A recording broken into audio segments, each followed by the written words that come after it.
Fala pessoal, sejam muito bem-vindos ao podcast das polêmicas da educação física. Se você não me conhece, meu nome é Richard Mesadri e aquele louco ali é o Eduardo, e juntos nós abordamos questões polêmicas que permeiam a nossa educação física. Aqui a gente separa perguntas que vocês enviam no meu direct, né, perguntas na sua grande maioria que são as mais polêmicas, e a gente traz aqui. Se você inclusive tiver interesse em algum tópico específico, você pode estar mandando diretamente no meu direct, que a gente vai ter o prazer em estar discutindo, se for logicamente uma questão polêmica. Então, Eduardo, como de costume, eu vou pedir que você inicie pela polêmica das polêmicas, por favor. Fazendo as honras. A polêmica das polêmicas tem que ser, não é qualquer uma. Qualquer uma a gente não quer, a gente quer a polêmica, aquela que estoura. Não, se começar assim, a gente vai direto pra opinião. Mas Pode é melhor ser. deixar a opinião pro final, né? Tem as opiniões que o pessoal pergunta, opinião pessoal, né? Que daí não é baseada em evidência. Exatamente. Lembrando, pessoal, tudo que a gente traz aqui é baseado em ciência, a não ser a minha opinião, que daí é opinião pessoal, né? O pessoal sim. quer saber o que eu, né? Qual que é a minha opinião em relação a algum assunto específico. Só que é só pedrado o pessoal coloca, não é assunto tipo assim. É só pra te ferrar. Eu até tenho um receio de responder determinadas perguntas, porque, eu penso assim, isso daqui pode manchar a minha imagem, né? Mas daí, né, o pessoal gosta desse tipo de assunto. Então vamos lá. Vamos lá então. Eu já quero começar a falar que eu achei interessante essa pergunta aqui sobre o Se é manguito. interessante, então pra gente não interessa. Se é interessante pra ti. Pode Não, mas é interessante. pular pra próxima. É interessante pra todo mundo. A gente vê muito em rede social o pessoal falando sobre questão, vai fazer um treino superior para fazer o aquecimento do manguito. Fazer essa Treino de rotação peito, treino de externa, costa, tem que aquecer manguito. basicamente, para questão de estabilização, enfim. E é necessário fazer esse aquecimento? Ele é válido? Tem um porquê fazer ou não serve para nada? Legal, bacana essa pergunta, cara. A gente não tem evidência sobre isso. Porque o que a gente vê na academia, que nem tu pontuou ali, pessoal fazendo rotação externa no crossover. Quando a gente faz rotação externa contra a ação da resistência, a gente tem um recrutamento ali dos músculos posteriores do manguito rotador, supraespinal, infraespinal, redondo, menor. Só que assim, se a gente for pensar em aquecer, a gente tem que fazer um aquecimento de forma específica. Então, por exemplo, vamos supor que eu vou fazer um supino como exercício da minha parte principal. No supino, cara, o que acontece? O manguito rotador, primeiramente, indo para a função dele, a gente coloca um nomezinho bonitinho que se chama coaptação articular, que é basicamente comprimir a cabeça do húmero contra a fossa glenoide da escápula. A cabeça do húmero, esse osso aqui do braço, contra a fossa glenoide aqui da escápula. Sim. Então o manguito rotador, literalmente, ele forma uma manguinha. É por isso que é chamado de manguito rotador. Entendi. Então ele tá aqui, ó, a todo momento tracionando essa cabeça do húmero. Daí eu pergunto, numa rotação externa, é o mesmo movimento ou os músculos do manguito rotador vão ter a mesma ação muscular do que no supino? Totalmente diferente. Certo. A maior parte da ação muscular do manguito rotador durante movimentos de membro superior é isométrica. Isométrica tem uma ação muscular dinâmica, mas a sua grande maioria é isométrica, para literalmente puxar essa cabeça do húmero contra a fossa glenoide. Primeiro ponto, não é um aquecimento específico. Outra coisa que normalmente o pessoal faz é uma rotação interna. Não sei se você já viu o pessoal fazer. Já vi. Cara, quando tu faz uma rotação externa, o pessoal pensando Interna? que é interna, né? Eu vou ter um recrutamento do subescapular, que é um músculo que está anteriormente ao ombro, que é o músculo do manguito rotador também. Certo. Só que existem outros músculos que também são rotadores internos, como o peitoral maior, o latíssimo do dorso, o redondo maior. E daí eu faço a seguinte pergunta: será que é o subescapular que ele vai atuar para realizar a rotação interna, ou outros músculos que são muito maiores e muito mais fortes? Tem essa questão também. Outra questão que a gente pode pontuar aqui também. O cara vai fazer uma rotação externa. Não corre o risco, a depender da intensidade, do volume que ele empregar nesse exercício aqui de rotação externa, não corre o risco dele fadigar essa musculatura e, em vez dele ter um recrutamento motor maior ali dos músculos do manguito rotador para estabilizar esse ombro, ele ter uma instabilidade maior, porque essa musculatura já está fadigada? Mas se ele Não fez pode um acontecer isso? aquecimento, não Então, exatamente uma pré-fadiga, uma pré-fadiga. pré-exaustão. Então é outro ponto que a gente pode entrar também, que a gente tem que considerar. Mas o que eu vejo na prática? O profissional vai lá, bota um peso para fazer a rotação externa, eu já vi. 3 de 15? 3 de 15, só que o cara chega muito próximo da falha. Então, isso aqui não é um aquecimento. Entendi. Um aquecimento você tem que passar longe da falha. Até é legal você fazer séries progressivas, mas daí, né, a questão é o seguinte, se eu quero aquecer de forma específica a musculatura do manguito rotador, por que eu não faço o movimento específico que eu vou fazer na parte principal? Eu não começo pelo supino, fazendo séries preparatórias, porque o manguito rotador ele vai atuar ali, Sim. puxando a cabeça do húmero contra a fossa glenoide. Então, sem o cara necessitar de fazer rotação externa, ele vai estar atuando e você vai estar aquecendo de forma específica. Porque ele vai ter uma exigência ali, você está impondo uma exigência para a musculatura do manguito rotador atuar. Entendeu? Então daí é aquela questão, cara, será que vale a pena? Será que o cara não corre risco de fadigar ainda mais essa musculatura do manguito rotador? E quando o cara vai para a parte principal, ele tem uma maior instabilidade, não uma estabilidade? Daí são pontos que a gente tem que considerar. Logicamente, como a gente não tem evidência sobre isso, a gente não pode dizer muita coisa. Até a gente pode entrar em outras questões, por exemplo, o pessoal pode falar muito, Richard, mas o meu aluno que ele já teve uma luxação do ombro. Ele já teve luxações reincidentes, né? Várias luxações, uma atrás da outra. Não seria interessante? Daí eu diria que seria interessante o fortalecimento, o ganho de força da musculatura do manguito rotador. Certo. Né? Porque o que acontece numa luxação? Existe a subluxação ou uma luxação completa. A subluxação é quando ocorre um deslizamento articular, só que ele não acaba separando uma extremidade óssea da outra. E daí tem a luxação completa, que daí a fossa glenoide, por exemplo, está aqui, ó, cabeça do número está aqui, ela acaba fazendo isso daqui, ó. Ela sai completamente, na maior parte das vezes, para baixo. Entendi. Então ela descola, literalmente. Então, nesses casos, cara, é interessante fazer um fortalecimento justamente para tracionar a cabeça do úmero contra aqui, ó, essa fossa glenoide novamente. Só que daí é o ganho de força dessa musculatura. Mas não seria mais aquecimento. Não seria mais o aquecimento, algo específico para isso. Entendi. Entendeu? Então, em casos específicos, pode ser interessante essa estratégia. Daí, né, a gente tem que levar em consideração o contexto de cada questão, que a gente tem que avaliar se aquilo é eficiente para a prescrição ou não é. Certo. E já que a gente estava falando de aquecimento do manguito, atualmente tem uma nova nomenclatura e até um... Caiu aqui minha água. Danado. Derrubando tudo. Como sempre. É até uma questão que eu vi que nos teus stories teve um... Não sei se foi nos teus stories ou algum comentário, mas você postou um story falando um pouco sobre isso. Sim. Eu queria a tua explicação justamente para aprofundar um pouco mais se essa questão é válida entre série de aquecimento ou o correto agora é fazer, deixa eu até anotei aqui, warm-up, feeder, work e top set. Warm-up, como que é? Feeder, warm-up, que seria aquecimento, top set. Feeder, que seria a série de alimentação, work, série de trabalho, e top set é a série principal, que vai até a falha, eu digo o seguinte, o conceito que você vai utilizar pouco importa. É você entender o processo, por que você está fazendo isso. Porque antigamente, né, como que você pontuou ali, o pessoal fazia aquecimento. Certo. Eu digo o seguinte, o aquecimento específico e segundo ponto, progressivo, ele é muito importante, tá? No que tange à fisiologia. Ele é muito importante por dois principais motivos. O primeiro deles é a questão de preparar o sistema nervoso central a nível de recrutamento motor, aumentar a excitação de motoneurônios.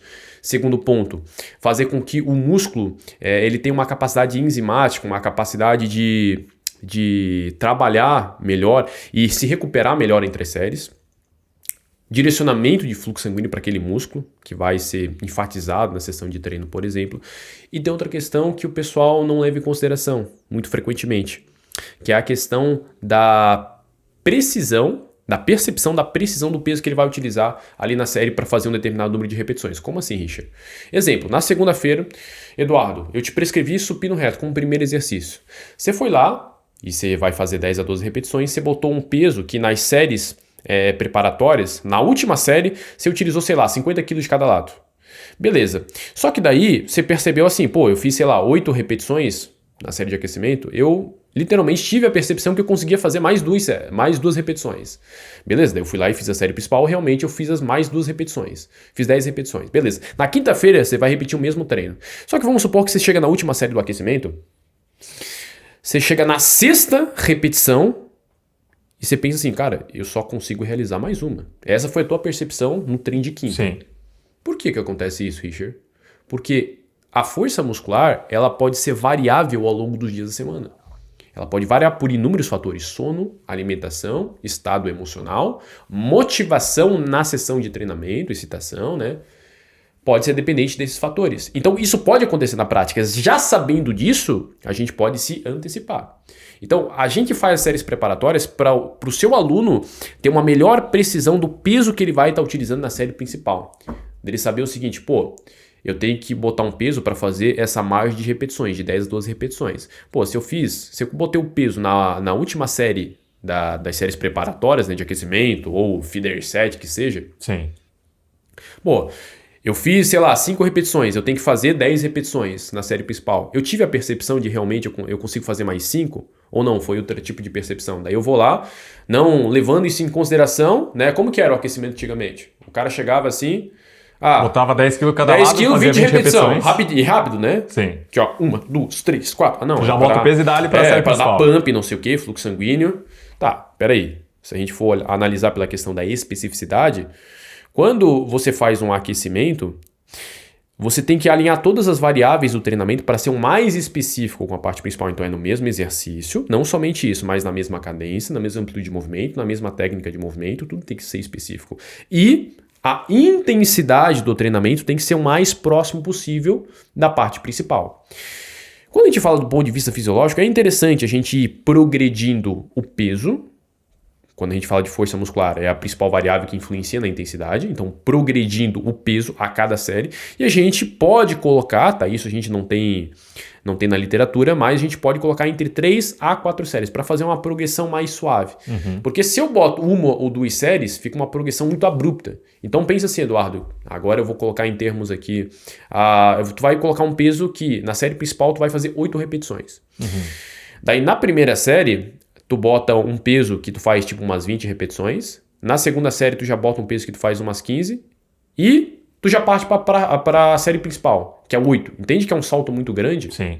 Se a gente for analisar... É como se o corpo não tivesse preparado para essa série ainda. Também. Tem a questão de propriocepção também. Se aguçar um pouquinho mais os receptores sensoriais, né, do movimento, ainda mais se for um movimento livre. Entendi. Né, que tem essa importância maior. Agora, o meu aluno vai treinar numa margem de repetições alta, 15, 20 repetições, uma baixa intensidade, se a gente for considerar quilagem. Aí não é tão interessante assim. Fazer um aquecimento, séries preparatórias, ou só fazer uma série.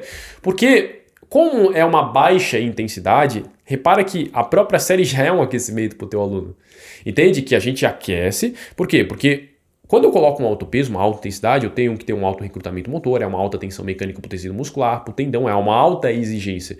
Quando eu boto um peso leve, a primeiro momento, no início da série, cara, não tem muita tensão muscular. Não é que não tem tensão muscular, não tem muita tensão muscular no início da série. O recrutamento motor não é tão grande assim. Eu não tenho recrutamento de fibras do tipo 2X predominantemente, que são aquelas fibras de contração rápida, aquelas que hipertrofiam mais. Então, a própria série, eu vou fazer 20 repetições. A própria série já vai se tornando um aquecimento progressivo. Se eu for treinar, por exemplo, nessa margem de repetições, vou fazer um treino voltado à resistência muscular, por exemplo. Pode ser interessante. Daí eu não vou aplicar séries de progressão, aplicar, né, essa pirâmide crescente que seria um aquecimento progressivo. Entendi. Ou feeder set, working set. O conceito pouco importa, cara. Eu acredito, até olhando para essa questão aqui, pode falar. Que pode ter sido criado, talvez já existisse antes, mas enfim, mas justamente essa divisão desses nomes de warm-up, feeder, justamente para não ocorrer esse erro que as pessoas antes, era só fazer o aquecimento e chegava justamente nesse ponto. Perfeito. De ao invés de fazer umas 3, 4 séries de aquecimento, eles iam fazer uma série com peso leve, 20, 30 repetições e pronto, vamos para a série principal. Talvez eles quebraram isso justamente para a pessoa entender. Vou fazer isso, depois isso, depois isso. Mas continua sendo a mesma coisa. Sim, uma coisa que eu só quero pontuar aqui é que, por exemplo, o pessoal fala muito de warm-up set, feeder set, working set e top set. Que na top set seria uma série onde eu chego em falha concêntrica. Ou em falha ou em falha, uma repetição reserva, uma, duas. Cara, não necessariamente precisa ser isso, tá? A top set seria a série principal, daí já valendo no caso. A top set seria a última série. A última série. Isso. A última série da principal. Por exemplo, assim, a warm-up, feeder, é tudo a série de aquecimento. A work set já é a série que é a série de trabalho, então são as séries válidas ali nesse caso, pelo que eu avaliei que eles estavam comentando, né? Então, por exemplo... Os conceitos, por exemplo, que eu utilizo, ainda mais na própria periodização do Eduardo, que eu faço a periodização dele, não é esses conceitos. Eu utilizo séries de preparação, que basicamente é a mesma coisa. É o aquecimento, né? Entende que o aquecimento, quando a gente olha, só te cortando aqui, depois eu vou te pedir que tu retorna a tua palavra, Eduardo, para não cortar o teu raciocínio ali, mas basicamente qual que é a intenção? A gente ir progredindo a intensidade ao longo das séries preparatórias e cada vez mais a gente vai chegando próximo, não é na falha concêntrica, mas é próximo na falha concêntrica. Richard, por que isso? Inclusive a gente já tem estudos mostrando que quando o teu aluno ele se aproxima da falha concêntrica, aumenta a percepção dele perante a falha concêntrica. Então, por exemplo, imagina que tu, Eduardo, um cara já que a gente pode considerar como avançado, o shape não parece, mas a gente pode considerar aí pelo tempo de treinamento, pelo desenvolvimento de capacidade física como um cara avançado. Imagina eu falar pra ti, Eduardo, cara, a gente vai fazer, vou botar um peso aqui, que tu vai fazer um determinado número de repetições e tu vai parar quando tu perceber assim, cara, eu consigo fazer mais 6 repetições, 6 repetições. Muito provavelmente a tua precisão não vai ser muito boa assim. Agora, se passar mais uma série e eu falar assim pra ti, Eduardo, cara, eu vou pedir que tu bota um peso agora, que tu faz esse determinado número de repetições, mas que tu pare somente 3 repetições antes da falha concêntrica. A tua percepção vai aumentar. A tua precisão perante a falha concêntrica. Entende que mesmo sendo um cara avançado, e a gente já tem estudos com indivíduos avançados, realmente, quando passa ali de 3 repetições para eles deixarem na reserva, a precisão deles aumenta demais em comparação com 5, em comparação com 9, em comparação com 10 repetições na reserva. Por isso que é importante. Pô, eu vou me aproximar da série principal, que é a série válida, que realmente vai contar para o meu aluno, é eu chegar cada vez mais próximo da falha concêntrica, não chegar na falha concêntrica. E outra, né? Na última série, minha recomendação é o cara parar umas 3 repetições antes da falha concêntrica, para ele ter precisão do peso que ele vai utilizar. Pô, na última série, o cara me pediu para fazer 5 repetições, com uma percepção que eu deixaria 3. Então, na série principal, eu colocaria um peso que eu faria, por exemplo, umas 8. E daí, eu fiz a série com esse peso, só que a minha percepção era que eu conseguiria fazer somente mais uma. Mas espera aí. Mosquito. Mas espera aí. Pode ser que o peso que eu estou utilizando está muito pesado. Então, eu vou reduzir para a série principal. Entendeu? O cara consegue ter essa percepção. Então, é muito bacana. Por isso que as séries preparatórias, série de aquecimento, feeder set ou warm-up set, chame do jeito que você queira chamar, elas devem ser essa progressão do peso e progressão de proximidade da falha concêntrica. Então é muito importante isso. Até é importante que da última série preparatória para a série principal você deixe um tempo de recuperação maior, porque justamente teu aluno chegou mais próximo da falha concêntrica em comparação com as outras séries preparatórias. Para iniciar a série principal, já estando o seu aluno não tão fadigado assim, é importante deixar um tempo de recuperação um pouco maior. Seriam alguns pontos aí que a gente tem que considerar. Mas o conceito pouco importa aí quando a gente pensa no intuito, né, de estar realizando séries preparatórias. Sim. Mas em suma, tanto o nome de aquecimento, preparatório, ou essas nomenclaturas, no final é a mesma coisa. Só com nome diferente. O importante é a gente entender o processo por trás disso. Perfeito. E até, vamos lá, que a gente tá falando de warm-up e feeder, vamos para a questão de, essa que eu também achei interessante, de volume de treino ideal. Existe um volume de treino ideal? É individual de cada pessoa? Como funciona isso? Daí eu já começaria perguntando assim, é ideal para quem? Né? Porque o que a gente ouve por aí? Inclusive, existem muitos profissionais que usam determinadas evidências científicas para dizer que existe, né, que não são evidências, vamos dizer assim, aplicáveis para todo mundo, para dizer que, não, cara, você tem que fazer essa quantidade de volume. Porque o iniciante deve fazer de 5 a 9 séries. O intermediário deve fazer de 10 a 15 séries. O avançado tem que fazer acima de 15 séries. E o pior, né? O pessoal utiliza para classificar o aluno tempo de treinamento, que a gente já sabe na ciência que é uma variável totalmente inadequada para a grande maioria, porque existem fatores como tempo, não só o tempo de treinamento, mas o tempo de destreinamento, se o cara parou, né? Normalmente o cara, né, pega férias ali, tem que parar o treinamento. Nível de força muscular é um dos fatores, técnica de movimento influencia também, tá? Então existem vários fatores para estar classificando o aluno, mas vamos voltar para a questão ali do volume. O que o pessoal está falando? Que existe um volume para cada nível de treinabilidade. O que a gente já sabe hoje na ciência é que a gente deve considerar o volume de treino prévio, o volume de treino anterior, aquilo que o cara já vinha fazendo. Então, por exemplo, Eduardo, vamos supor que tu tá fazendo 10 séries no teu treino hoje. Se eu pego e coloco... Só para explicar melhor, conceitualizar para o pessoal, 10 séries a nível treino total? 10 não, séries semanais ou 10 séries por grupamento? Desculpa, eu não contextualizei aqui. 10 séries para um grupamento muscular na semana. Certo. Essa é uma das formas da gente metrificar o nosso volume de treinamento. Existem outras formas? Existem. Essa é uma das formas, tá? 10 séries. Eu vou lá e coloco 8 séries para ti. Porque tu é um cara que tu não tem shape, porque eu começo a te julgar. Sim. Vou meter 8 séries para ti. Tu tende a ter o quê? Uma redução de adaptação. Tu tende a perder resultado. Certo. Pode ser que tu consiga manter esse resultado com esse volume de treinamento. Se eu boto 12 séries, tu tende a ter adaptação. Se eu boto 15 séries, tu tende a ter mais adaptação. Quanto maior o volume, maior tende a ser a adaptação a nível de hipertrofia muscular. Até um certo ponto. Se eu coloco 20 séries para ti, pode ser que tu esteja uma determinada adaptação. Por exemplo, tem estudos com quadríceps já avaliando que uma quantidade bem alta, né, de séries em relação àquilo que o indivíduo estava habituado já tende a gerar uma adaptação expressiva, mas pode ser que se tu manter isso por um longo período, tu vai acumular muita fadiga. Muita fadiga e dano celular.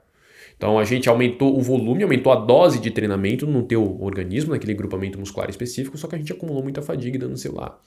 Ao longo do tempo, tu pode ter uma perda de adaptação, inclusive. Tá? Imagine que a dose e resposta entre o volume de treinamento e a adaptação é como se fosse uma curva em U invertido. Como assim, Richard? Aqui, ó, uma curva em U invertido. Então, eu tô aqui, ó, imagina no eixo de baixo. Certo. Conforme eu vou aumentando o volume, eu vou aumentando a adaptação, até certo ponto. Daí chega num ponto que eu vou aumentando o volume e tá lá no platô, ó. Então, U invertido, ó. Aumentei, bateu aqui em cima. Quanto mais eu aumentar de volume do treinamento, que pode ser pela quantidade de séries, eu mantenho o platô, o cara não tem mais adaptação. E daí chega num ponto que se eu aumentar muito mais o volume, ele perde a adaptação. Mas entendeu a questão? Então que está tendo mais desgaste do que mais recuperação? Mais desgaste do que recuperação, Entendi. Perfeito, é isso aí. Perfeito. Então a gente volta à questão ali. Existe um volume de treino ideal para cada aluno, para o momento. E para cada período dele, para cada período, né, da periodização. Porque periodização é um planejamento. Nada mais que, o que eu vou fazer nesse mesociclo e no próximo. E também estruturar a carga de treinamento, que daí entra o volume de treino para estar complementando isso. Certo. O que a gente tem que saber? Que, cara, a quantidade de séries é uma variável que pode ser manipulada para aumentar a carga de treinamento, a dose de treinamento, para gerar mais adaptação em ti. Então, ao longo de uma periodização, ao longo de um ano, por exemplo, o volume que eu botei para ti de séries, por exemplo, no final, ele tem que ser relativamente maior em comparação com o começo, para ter um nível de adaptação. Só que, ao longo da periodização, isso daqui pode flutuar. Isso daqui não precisa se manter o mesmo. Vai ter momentos, por exemplo, que eu posso botar um mesociclo de choque para ti e, por exemplo, vai ser ou microciclo, melhor, né? Umas 3 semanas, depois eu reduzo a carga de treinamento para gerar um efeito que a gente chama de supercompensação, né? Isso se encaixa na periodização naquilo que também a gente chama de overreaching funcional. É como se fosse uma redução de desempenho planejado, que daí eu coloco muito volume em ti, tu tende a ter muita adaptação, só que também tu tende a ter muita fadiga. E daí num próximo período eu reduzo esse volume, teu nível de adaptação sobe porque tu reduziu a fadiga. Entendi. Então uma estratégia também pode ser colocada. Então só para contextualizar, que cara, quando a gente fala de volume de treino é muito individual. Não só para o aluno, mas para o momento, para aquilo que você planejou e pode ter vários raciocínios a depender de vários fatores aí que a gente poderia ficar conversando 2 horas aqui. Entendi.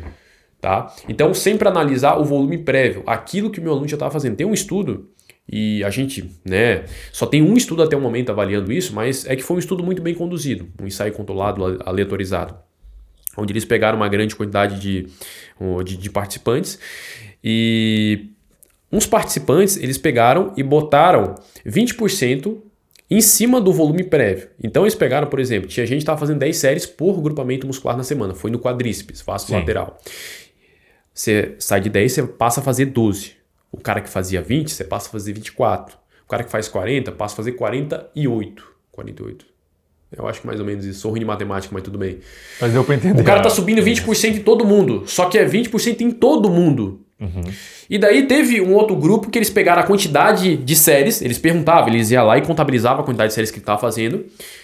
Ó, independentemente da quantidade de séries que você tá fazendo, a gente vai pegar e todo mundo vai fazer 22 séries. 22 séries. Tinha uns caras que estão fazendo 40 séries. O cara desce para 22. Sim. O cara que tá fazendo 12 sobe para 22. O cara que tá fazendo 8 sobe para 22. Todo mundo. O que aconteceu no final do estudo? Os caras que individualizaram o volume, levaram em consideração o volume prévio e meteram 20% acima, tiveram mais resultado em comparação com os caras que simplesmente botaram uma quantidade fixa de séries. Não só analisando por isso, mas quando tu analisa os resultados individuais, tu verifica que, o cara que muitas vezes fez 10 séries, não foi o melhor para ele fazer 22 séries. Esse cara não teve uma adaptação muito expressiva assim.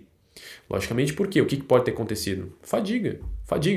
Existem estudos avaliando o pessoal ao longo do tempo, em ensaios controlados, aleatorizados, bem conduzidos, e avaliando o seguinte: a quantidade de séries que você bota por semana Conforme você vai progredindo e você bota uma quantidade muito acima do que o cara está habituado, cara, ao longo do tempo, esse cara ele tende a reduzir desempenho do treinamento. Então isso a gente já tem. Então voltando àquela questão, deve sempre levar em consideração a questão do volume prévio, o volume que o cara já está fazendo, para a gente pensar em alguma coisa. Então a gente tem esse ponto de partida, 20% a partir do volume que o cara já está habituado, não que precisa ser 20%. A gente já tem justamente estudos... fazendo essa questão de uma sobrecarga progressiva. Então. Progressiva e em pequenas doses, né? Sim. Existe outro estudo, por exemplo, que eles analisaram, pegaram uma média do volume que todo mundo vinha fazendo, então eles não pegaram o volume individual, não perguntaram para cada um, como que era o seu treino que você estava fazendo, deixa eu contabilizar teu volume. Não, eles foram lá e pegaram uma média do pessoal. E daí nessa média que eles pegaram do pessoal, eles foram lá e estipularam os volumes de treinamento. Então um grupo, por exemplo, fazia o dobro do volume que eles vinham fazendo. Os caras fazia, acho que era 12 séries, os caras passavam a fazer 24 séries. O grupo que fez 24 séries teve um menor ganho de força em comparação com os caras que mantiveram a mesma quantidade de séries que a maioria estava fazendo. Então a gente já sabe que realmente esse volume não dá para extrapolar. Não dá para a gente falar que esse volume é tal para todo mundo que se classifica nesse nível de treinabilidade. Isso não existe. Entendi. Bom, já que a gente tava falando em volume e adaptação... Porra, minha garganta secou, cara. Não, deixa quieto. Pode continuar. E a mim? Não, deixa quieto. Então, foda-se. Foda-se, se fode, seu otário. Pera aí. Eu coloco aqui na minha. Aí, ó. Peguei. Aí. Ainda bem que tinha nada. Já pensou derramar água no meio do podcast? Só quero um pouquinho. Aí. Só pra molhar. Molhar o bico. Aham. Vamos lá. Então, pegando o gancho aí do volume e adaptação, essa pergunta também é bem interessante, até porque realmente a gente percebe isso na academia. Por que alguns indivíduos hipertrofiam mais do que outros? Tem uns com a genética abençoada. Tipo eu, assim, né? Só que, tirando o fato de ergogênico. Ergogênico? Tirando o fato disso. Eu não uso nada, cara. Não tô falando que tu usa. A gente percebe. Tá insinuando. A gente sabe. Você percebe. Sério mesmo? Então eu tô muito grande pra você perceber que eu estou usando alguma coisa. Não, que tu não tá usando. Que eu não tô usando? Seu bosta, tu é um frango. Vai. É tipo tu, assim. Só que se eu estivesse fazendo a pergunta. Exatamente. Cara, basicamente, quando a gente fala de evidência na ciência, a gente tem o seguinte, que a gente já sabe que existem indivíduos que a gente chama de autorrespondedores, indivíduos que eles são baixo respondedores a nível de adaptação e hipertrofia muscular. Certo. Existem algumas mudanças, logicamente, na célula muscular, algumas alterações que beneficiam um cara ter maior chance, ou maior possibilidade de ter uma hipertrofia, uma predisposição maior a chegar num resultado, ter um nível de hipertrofia muscular maior. Por exemplo, a própria quantidade de fibras do tipo 2 naquele determinado grupamento muscular. Então, só para contextualizar aqui, a gente tem as fibras do tipo 2 e fibras do tipo 1. Existem um subtipo de fibras musculares dentro disso daí, mas a gente só vai caracterizar esses dois tipos de fibra muscular aqui. As fibras do tipo 2, elas possuem sim uma capacidade maior em comparação com as fibras do tipo 1 de hipertrofia muscular. Não é que as fibras do tipo 1 elas não hipertrofiam, mas elas hipertrofiam em menor magnitude. Existem indivíduos que em determinados grupamentos musculares têm mais quantidades de fibras do tipo 2 em comparação com o tipo de fibra 1. E isso é hipotetizado de que possa ajudar, né, o indivíduo a ter um maior nível de hipertrofia muscular naquele grupamento muscular específico. Outro fator, quantidade de receptores androgênicos de testosterona. Todo mundo sabe que testosterona é um hormônio anabólico porque se liga lá no receptor na célula muscular, inicia a cascata de reações que vai fazer com que o músculo ele faça com que sintetiza mais proteína, né, dentro daquele músculo. Beleza. Quanto mais receptores existem na célula muscular, logicamente, mais locais para a testosterona se ligar. O que adianta ter muita testosterona? Todo mundo fala aí que, porque o cara tem 1.200 de testosterona, não sei o quê, né? Isso já é suprafisiológico, mas tudo bem. O que adianta o cara ter 3.000, 5.000 de testosterona e uma quantidade de receptores muito baixa? Para haver sinalização de síntese proteica, para a testosterona chegar lá no teu músculo, bater na portinha e dizer assim, filhão, aumenta essa quantidade de proteína dentro do teu músculo, porque tu tá um frango, velho. Tipo, é como se eu fosse a testosterona e tu fosse o músculo. Eu tô ensinando realmente o que aconteceria, né? Quanto mais portas tiver no teu músculo, consequentemente, mais chances a testosterona tem de sinalizar e aumentar essa quantidade de proteínas dentro da célula muscular. Então, imagina que tem vários, né, de mim, né, vários caras que estão chegando, batendo na porta. Logicamente, se tiver mais portas, é mais caminhos por onde a testosterona tem de se ligar e passar a informação pro teu núcleo do teu músculo, né? Para aumentar a síntese proteica. Certo. A gente tem a questão de alteração da própria quantidade de núcleos dentro da célula muscular. Então, como eu falei, lá no núcleo da célula, a gente tem o nosso código genético, o DNA, a fita do DNA, e lá ocorre o primeiro processo da formação de uma proteína. O DNA, só para o pessoal entender, é como se fosse uma receita de bolo para formar proteínas dentro do músculo. Então lá tá assim, ó, como formar um bolo de cenoura, como formar um bolo de chocolate, como formar uma actina, como formar uma miosina, que são proteínas dentro da célula muscular. Certo. Lá ocorre um primeiro processo que a gente chama de transcrição. Transcrição, de transcrever. Eu estou copiando, estou literalmente copiando a informação do código genético, do DNA. Existe o segundo processo que se chama de tradução. Eu transcrevi, só que imagina que eu estou transcrevendo, eu estou copiando alguma coisa que está em chinês. Eu falo português. Daí tu passa para outra pessoa fazer uma tradução, Uma por tradução, exemplo. perfeito. Quem que faz essa tradução? É uma estrutura que se chama ribossomo. Ele literalmente vai pegar, ele vai ler o código em chinês e mandarim. Mas que porra é essa? Daí ele vai começar a pedir para um ajudante, que se chama RNA transportador, pegar os aminoácidos que estão ali no músculo para ir formando a cadeia de aminoácidos que depois vai formar uma proteína. Então, quem tem mais núcleos, quem tem mais ribossomos, por exemplo, tem maior chance, mais possibilidade, né, de conseguir ter uma magnitude superior de hipertrofia muscular. Entendi. Por exemplo. Então, são alterações aí que a gente vê e que são associadas a indivíduos que a gente chama de autorrespondedores, que respondem melhor ao treinamento. Então, por exemplo, Eduardo, cara, hoje tu faz 15 séries de peitoral, vamos botar dessa forma, no teu treino na semana. Talvez, se tu fosse um cara autorrespondedor, que tu não é um cara autorrespondedor, talvez com 10 tu teria o mesmo resultado que tu tem agora. Sim. Então, por tu ser um cara baixo respondedor, muitas vezes tu precisa de um estímulo superior do treinamento. Quando a gente fala de estímulo, a gente fala de dose de treinamento, de carga de treinamento. E isso, logicamente, a gente vai avaliando ao longo do tempo, não dá pra saber. Ah, como que eu vou saber que o meu aluno tem mais ribossomo dentro do peitoral dele? Como que eu vou saber que o meu aluno tem mais núcleo, mais fibras tipo 2? Só se eu fizer uma biópsia, cara. Mas não vou fazer uma biópsia no meu aluno. Então eu tenho que ir avaliando ao longo do tempo. Ele tá colhendo resultado com isso? E daí eu vou vendo as capacidades físicas. Ele aumentou força, resistência muscular? Não aumentou? E daí eu posso avaliando e reavaliando ao longo do tempo. A importância da periodização. Com certeza. Do acompanhamento, e né? dos Reavaliação. períodos de controle que a gente chama, né? Que são as avaliações e reavaliações que são feitas ao longo do tempo. Para verificar se o treino realmente está gerando adaptação. É como se fosse um Waze da vida. E eu tô lá na minha rota, quando eu saio da rota, ele aparece, né, o círculozinho recalculando a rota. Sim. Vamos trazer novamente para essa rota. O que eu preciso fazer para eu voltar para minha rota? Ah, tu precisa pegar esse caminho, esse caminho, esse caminho. Uma coisa, eu fiz uma reavaliação, não atingi o resultado que eu esperava. O que eu tenho que fazer? Pô, talvez, não sei, aumentar a dose de treino, talvez você tá exaurindo muito o teu aluno, você tá socando o volume lá em cima. Tem que ver, analisar outros fatores, técnica de movimento, por exemplo, tempo de recuperação. E daí, várias coisas podem influenciar nisso, mas basicamente é isso. Entendi. Uma coisa aqui que a forma que fizeram essa pergunta é por que alguns alunos hipertrofiam mais que outros. O que eu gostaria de acrescentar aqui é justamente porque, assim, quer dizer que eles vão hipertrofiar mais ou que eles têm uma dose de resposta mais rápida? Porque a forma que está essa pergunta dá a entender que outras pessoas que são esses baixos respondedores, eles não vão chegar nesse resultado superior. Perfeito. Quer dizer que eles não vão chegar ou que eles vão demorar mais tempo? Quer dizer que eles vão demorar mais tempo. Não é que os caras, são baixos respondedores, não é que os caras não são respondedores. Eles respondem ao treinamento, só que... De uma forma mais lenta. Mas de uma forma mais lenta. Entendi. E daí muitas vezes esses caras passam para o uso de recurso ergogênico, anabolizante. Para tentar pegar uma atalho. Porque o profissional não soube explicar pro cara que realmente muitas vezes era só ele ter aumentado o volume de treinamento, ele só ter avaliado ao longo do cara, ter um acompanhamento, ter paciência, ter um acompanhamento mais rigoroso com o cara, ter esse tipo de comunicação com o aluno, falar realmente o que eu te falei agora, que realmente, é normal isso, cara. Cara, existem indivíduos que têm mais, por exemplo, flexibilidade, resistência que outros, força que outros, inúmeras capacidades. E é genética, não tem? Tudo bem. Só que você tem que respeitar isso. Você tem que alinhar essa comunicação com o teu aluno e falar da importância disso. Cara, eu vou estar mexendo no teu treino o melhor que eu puder. E outra, você tem que alinhar outras questões, outras variáveis que influenciam no meu treinamento. Não adianta também o cara ser um autorrespondedor e o cara tá pouco cagando pra tudo. Que nem eu. Eu tô pouco cagando pra tudo, eu tenho shape ainda. Mas não adianta.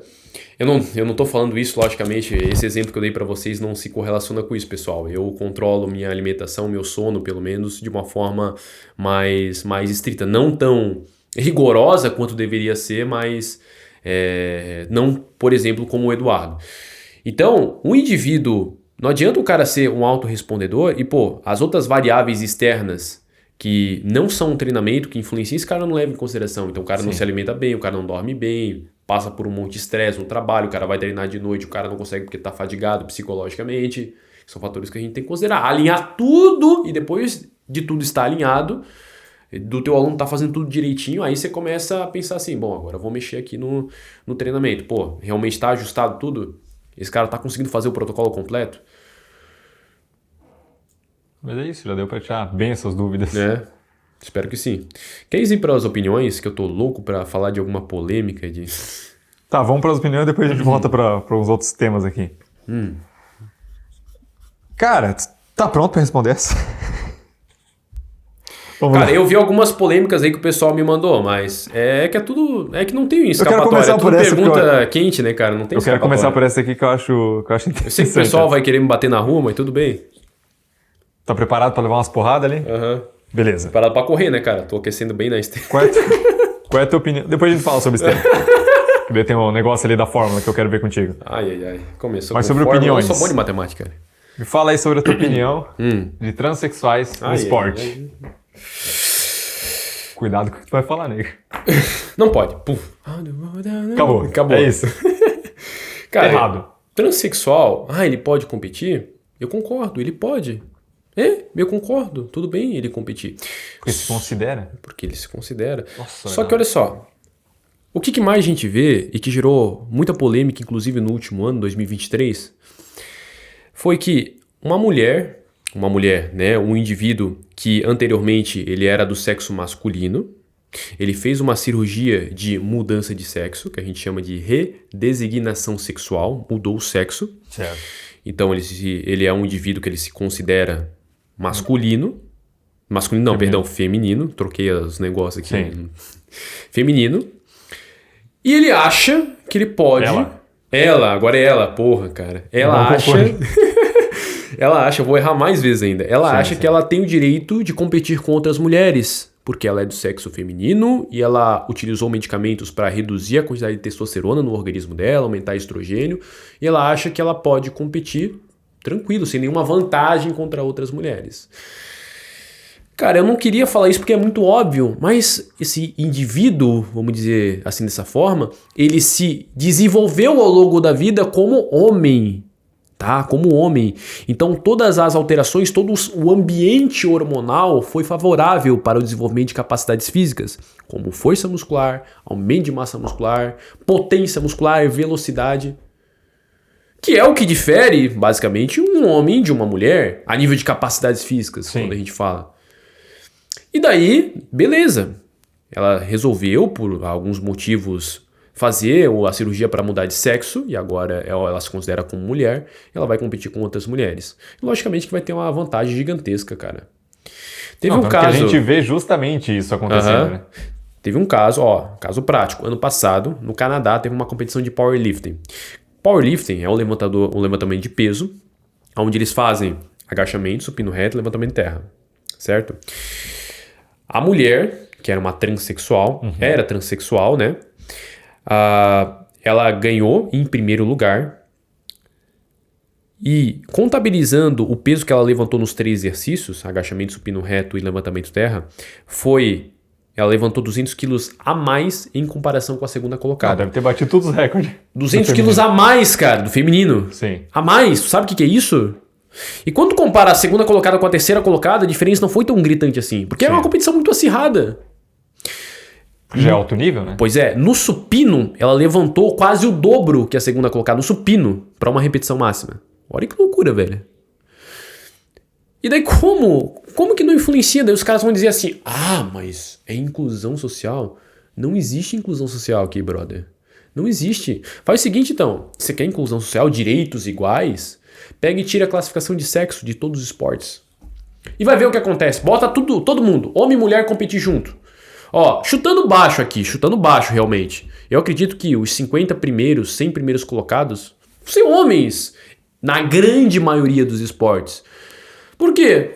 O homem mais forte, na sua grande maioria, mais potente, mais veloz, mais ágil, mais bonito também, né? Não. Tirando as brincadeiras mais altas. Depende da sua opinião. Depende da sua opinião. Que é muito subjetiva. Mais alto. Ah, porque você é um machista, não sei o quê. Como assim machista? Isso é fisiologia, é ciência, cara. Isso é um negócio totalmente básico e eu acredito assim, não deveria ter nem discussão sobre isso. Não, tanto que um ponto até que eu posso pegar de gancho aqui Pode falar. é justamente, vamos falar então sobre inclusão. Se é certo alguém que fez essa mudança de sexo competir numa outra categoria... Vou pegar ao contrário. Então, não. Então seria certo uma pessoa com as capacidades considerado normal competir no esporte paralímpico, por exemplo? Por exemplo? Já teria uma vantagem gigantesca? Outra questão. Porque são questões fisiológicas.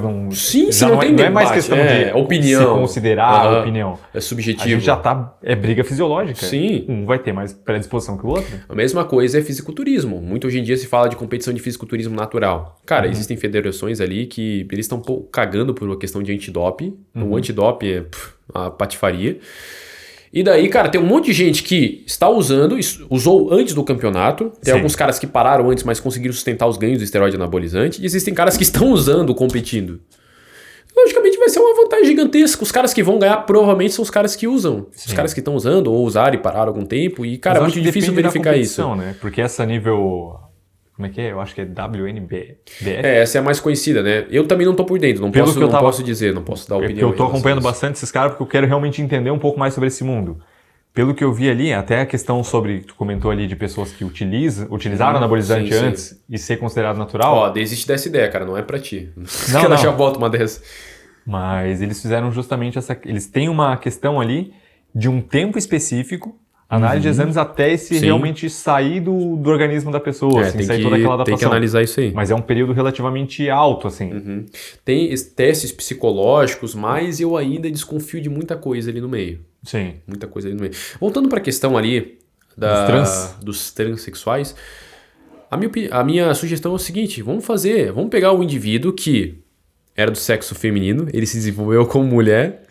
E por que esse cara agora, que ele é considerado como indivíduo do sexo masculino, porque ele fez a cirurgia de mudança não vai conseguir despontar no masculino? Por que ele não vai competir com outros homens? Por que será que ele não quer competir? Logicamente, ele vai ficar em desvantagem. Gigantesca, né? Sim. Gigantesca. Mesmo hormonizado.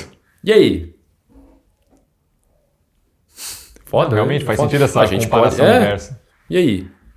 Não, mas é bom, porque geralmente quando acaba gerando essa polêmica é justamente por um homem que virou mulher indo no esporte feminino. Mas se for o inverso, realmente, cara, não. Teve a jogadora de vôlei, agora eu esqueci o nome dela também, a mesma coisa. Pô, ela tinha quase 2 metros de altura, uma força, uma potência muscular gigantesca em comparação com as outras mulheres. Por mais que é uma modalidade coletiva, uma modalidade talvez que a técnica talvez influencie um pouco mais. Cara, é um negócio absurdo. Tu vê ela jogando em comparação com as outras jogadoras. Mas é isso, já que a gente tá pegando no assunto que provavelmente vai gerar polêmica e vai ter uma cacetada de hater, isso aí vai ter muito hater. Qual a sua opinião sobre os haters? Qual que é a sua opinião sobre essa galerinha aí que cara, fica te criticando? Eu adoro os haters, eu amo essa galerinha. Adoro, cara, eu quero mais. Quero que 90% dos meus seguidores sejam haters. Eu juro, cara, eu não entendo. Os caras, os grandes players aí do mercado, os caras ficam putos por causa de hater, cara. Os caras sentem realmente doído. Nossa, porque o cara foi lá e me criticou e falou isso, sei lá, da minha família, da minha mãe e daquilo que eu faço na minha vida. Velho, o cara tá te ajudando de graça. Como assim, Richeiro? O cara tá me ajudando?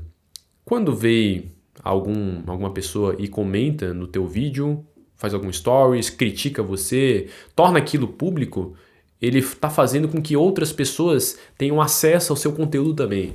Inclusive, quando o cara vai lá e comenta a tua publicação te criticando, por exemplo, que é o mais comum que acontece, esse cara acaba aumentando o engajamento da sua publicação. É muito louco isso. Os caras ficam... E geralmente eu tento fazer de uma forma um pouquinho mais... É que eu já faço muito, né? O pessoal meio que tenta me criticar. E eu utilizo uma forma um pouquinho mais, vamos dizer assim, trazendo pro lado um pouquinho mais cômico, tem que fazer uma brincadeirinha ali no meio, porque realmente aquilo não me afeta, cara. Sim. É a mesma coisa assim, e geralmente o cara que vai te criticar é um cara que tá abaixo de você, vamos botar dessa forma, né? Porque aquele negócio, o cara tá aqui e você tá aqui. ele sente uma puta inveja de você. O hater quer aquilo que você quer. Só que é o seguinte, ele não consegue subir disso daqui, ó. Ele não consegue subir. Ele tá perdendo tempo te criticando na rede Então a social. ideia é justamente vou atacar vou atacar pra baixar, melhor. tentar baixar esse cara, né? Sim. A mesma coisa você tá vendo um avião, você tá tentar derrubar um avião com uma pedra. Você não vai conseguir. Você pode atirar com, sei lá, um fuzil que você não vai conseguir derrubar um avião. Ou vai? No GTA, sim. No GTA, sim. Entendeu? É a mesma Sim. coisa. O cara é um puta do invejoso. O cara quer aqui. Então ele olha o cara, pô, esse cara. Eu não tô falando eu, tô falando outros players aí. Né? Pô, o cara. Eu admiro esse cara sabe muito, não sei o quê. Pô, vou criticar esse cara. Não curti. Lá no fundo mesmo, os caras têm inveja. Cara, mas e outra, né? A partir do momento que você entra para esse mundo, querendo ou não, do digital, mas até a nível pessoal, algumas pessoas vão gostar do que tu fala e outras não vão gostar. Tá tudo certo. Isso é natural. Tá tudo certo. Por mais a gente que, por exemplo, agora eu tô fazendo um pouquinho mais, que é a questão de opiniões, né? Inclusive aí do podcast, que o pessoal pede muito minha opinião pessoal, é por isso que eu tô abordando isso, mas geralmente é opinião, alguma coisa, e sempre baseado em ciência. Então não deveria ter esse negócio tipo que, beleza, eu não concordo, mas você não concorda por quê? Você tem argumento? Você tem que debater ciência com ciência. Você não pode debater ciência com outros tipos de, sei lá... tipo, que o pessoal entra achismo. Hoje. Tu tá debatendo a ciência ali da questão do trans com uma opinião que uma pessoa tem. Uma opinião. Então a ciência tá aqui, a opinião do cara tá aqui. Mas foda-se tua opinião, cara. A gente tá falando de um negócio que realmente foi estudado muitas e replicado aquilo inúmeras vezes. Por que você acha que a sua opinião é superior àquilo que foi replicado inúmeras vezes? Por que você acha? Entendeu? É isso, né? Os haters estão aí pra ajudar no engajamento. Claro que estão aí pra ajudar. E eu adoro, cara. Próxima opinião. Na sua opinião, Richard Mesadri, o profissional de educação física é desvalorizado em questão financeira? Sim, não. Ganha cara. pouco? Sim, não. Eu digo que, em parte, sim, um profissional desvalorizado pra caramba, velho. Principalmente o cara que trabalha em academia. Eu vou dar um exemplo. Tem uma academia lá perto de casa que eu conheço, profissional formado, o cara já trabalha há 3, 4 anos, o cara tem uma carga horária de 6 horas por dia, o cara ganha R$2.000. O porteiro da academia, o cara não tem formação, o cara ganha os R$2.000 trabalhando na mesma carga horária. O cara não fez faculdade. Se a gente for extrapolar ainda para os estagiários, o cara trabalha 4, 6 horas por dia nem para ganhar R$1.000. É foda, cara. Então... eu concordo nesse ponto. A educação física é desvalorizada realmente. Agora, quando a gente pega e analisa o cenário da educação física como ela está hoje, a gente vê que existem profissionais que estão ganhando R$10.000. Eu conheço alguns, inclusive. Outros ganhando R$20.000 na consultoria online. Existe personal presencial, inclusive, que ganha esse faturamento. E existe o professor de sala de musculação. O cara está ganhando R$2.000, R$3.000, R$3.500, R$4.000. Por que isso? É óbvio, velho. O cara quer continuar o resto da vida trabalhando na sala de musculação. Trocando tempo por dinheiro. Realizando o sonho do dono da academia e não o sonho dele. E, é uma quantidade de tempo dessa magnitude por uma quantidade de renda dessa magnitude aqui, pequenininha. Aixa, mas o personal, você tá falando aí que você tem algo contra... com um instrutor de academia, mas o personal, para o cara ganhar bem, o cara tem que trabalhar 10, 12 horas por dia. Na verdade, depende principalmente da localização que você tá. Da localização. Eu já trabalhei em academia, por exemplo, que se tu chegasse para qualquer aluno, ou o aluno te procurasse pelo seu serviço de personal e você cobrasse R$20 a aula, que ninguém cobra, nem estagiário cobra esse valor, você não ia fechar a venda com ninguém. Com ninguém, cara. Por quê? Porque o poder aquisitivo do pessoal era muito baixo, todo mundo era pobre, cara. E daí, muitas vezes, o que acontece? Isso acontece frequentemente na educação física, já acompanhei vários casos. O cara é estagiário, né? Ele estagia numa academia, ele se forma, né? E ele entra numa vaga naquela academia, uma academiazinha de bairro. E daí ele passa 5, 10 anos naquela academiazinha. O cara não quer sair dali de jeito nenhum. O cara se prende naquele mundinho que o cara tá e o cara não quer sair. E é esse tipo de profissional que ele reclama que ele é desvalorizado. Porque educação física? Porque o cara me paga mal. Ainda a gente pode entrar numa questão, eu e o Eduardo, O Eduardo não se formou, mas a gente passou por algumas disciplinas juntos na educação física, inclusive foi por isso que a gente se conheceu. E eu até estava dentro de um grupo de WhatsApp onde o pessoal mandava vagas de estágio. Era um grupo de estágio, né, do caso dos próprios donos de academia, né, que eles mandavam vaga de estágio ali no grupo. E, cara, de vez em quando vem um dono de academia, manda uma vaga de estágio e vem alguns profissionais ainda assim, tá, mas... Quanto que é a hora? Quanto que é? Quanto que tu vai me pagar no mês? O cara bota o valor embaixo. Ou fale via direct, não sei o quê, manda mensagem pra mim. Sim. E daí o cara já começa uma discussão, né? Porra, porque vocês são tudo uns desgraçados, porque vocês não valorizam a gente, porque não sei o quê. Cara, você já sabe que é assim. E outra, a gente acha que... Eu tava nesse grupo, fazia anos, cara. Sim. E sempre era a mesma discussão, porque o profissional de educação física... Eu concordo com isso, realmente, o cara não vai te pagar muito. Só que se você já sabe disso, por que você continua nesse mundinho, cara? Por que você continua nessa vida? Ah, Richard, mas tem... Cara, é porque você tá buscando estabilidade, não existe estabilidade. Amanhã pode chegar, ter o dono da academia e te demitir, sei lá. Bate outra pandemia? Bate outra pandemia, acabou a tua estabilidade. Não existe essa baboseira. Você tá trocando tempo por dinheiro, velho. É o tempo da sua vida que você poderia estar investindo tempo para construir a tua consultoria online, por exemplo, para posteriormente atingir mais pessoas, ir pro digital, que daí sim você tem poder de escalabilidade para alcançar mais e mais e mais pessoas para entregar o teu trabalho. Ou trabalhando ainda na área de personal presencial, porém com pessoas, claro que a pessoa vai ter que precisar se desenvolver para isso, mas trabalhando com pessoas que têm um poder aquisitivo maior, consequentemente melhorando o preço da tua hora. Com certeza, com certeza. A Loise, tu conhece a Loise? Sim. A academia onde que a gente treina tem uma menina. Esses dias eu perguntei pra ela, Loise, tu trabalha quantas horas por dia? Ela, Richard, eu trabalho 4, 5 horas por dia. Tá, mãe, quantos dias por semana? Trabalho de segunda a sexta e eu cubro algumas aulas, né, que meus alunos vão ver na semana sábado. Tá, e quanto tu ganha? Ela, 8, 9 mil reais. Que porra é essa? Só que ela trabalha com o pessoal que tem um alto poder aquisitivo. Ela não trabalha lá com o pessoal lá vamos dizer assim, o pessoal que não tem, né, da onde tirar para pagar um personal. E outra, não é prioridade pro cara um personal. Sim. O cara que tá nesse nível, né, socioeconômico dessa região. Tem outras prioridades, né? Outras prioridades. Um cara que ganha 10, 15 mil reais é muito mais fácil o cara te contratar como personal. Então muitas vezes o cara tá preso num ambientezinho, o cara não quer sair dali de jeito nenhum. E ele vai continuar ali e ele vai continuar reclamando da profissão. Porque ele não quer buscar novas oportunidades. Ele não quer chegar... Cara, porque é fácil, porque assim, ó... Quando tu chega num ambiente, numa academia, numa academia de rede principalmente, uma academia no centro da cidade, existe um monte de oportunidade. Existem muitas pessoas. Aí o profissional ainda tem aquele tipo de... Tem aquele tipo de rejeição contra isso, porque ele diz assim, mas como profissional de sala de musculação, por mais que eu trabalhe como profissional de sala de musculação, eu tenho mais visibilidade no trabalho que eu faço. Cara, mas você como personal, você tem uma visibilidade muito mais específica, na verdade. Porque os caras sabem que você trabalha como personal. É muito mais fácil até, né?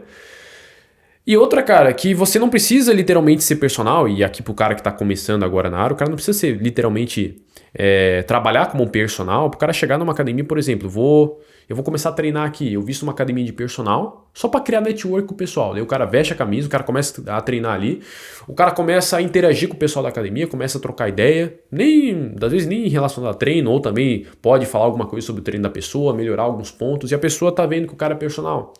Vai chegar um momento que, como você chegou próximo da pessoa, que você teve uma interação com ela, essa pessoa pode já confiar em você, ela perguntar, né, como que é o seu trabalho, né, como que funciona, e ela tá interessada em realmente começar um personal contigo. É fácil acontecer isso. Só qual que é o problema? O cara não quer sair do mundinho do cara. Então, o profissional de educação física é desvalorizado? É desvalorizado o cara que quer trabalhar 10 anos numa sala de musculação. Esse daí vai se ferrar o resto da vida. Richard, mas eu gosto daquilo que eu faço. Beleza, tudo bem. Continue desse jeito. Se você gosta agora, você não pode reclamar, porque você sabe que se ficar mais tempo aí é a mesma coisa. O teu futuro é como se já tivesse predestinado. Não vai acontecer, mas o CREF vai autorizar a lei de não sei quando. Cara, quando que o CREF vai autorizar alguma coisa? Quando que o CREF vai autorizar alguma coisa, velho? Não, e mesmo na questão de autorização, vamos lá. Tanto que tem muitas academias hoje que eu vejo que estão contratando... E se autorizar, você acha que é um preço gigantesco? Você acha Sim. que é um valor de, tipo, um personal? Mas tem muita academia hoje que eu percebo que está contratando mais estagiários... Perfeito. E mantendo Perfeito. um formado, por exemplo, por horário. Por questão de custos. Porque outra coisa que às vezes a pessoa não leva em consideração, que ela tá olhando o mundinho dela aqui, né? O profissional é desvalorizado. Você já viu o lado do empresário? Você tem noção do custo que é para manter uma empresa? Com certeza. Manter os equipamentos, manter o funcionário, porque o funcionário tem custo para a empresa, não é só o dinheiro que tu paga. O funcionário tem custo para a empresa. Perfeito.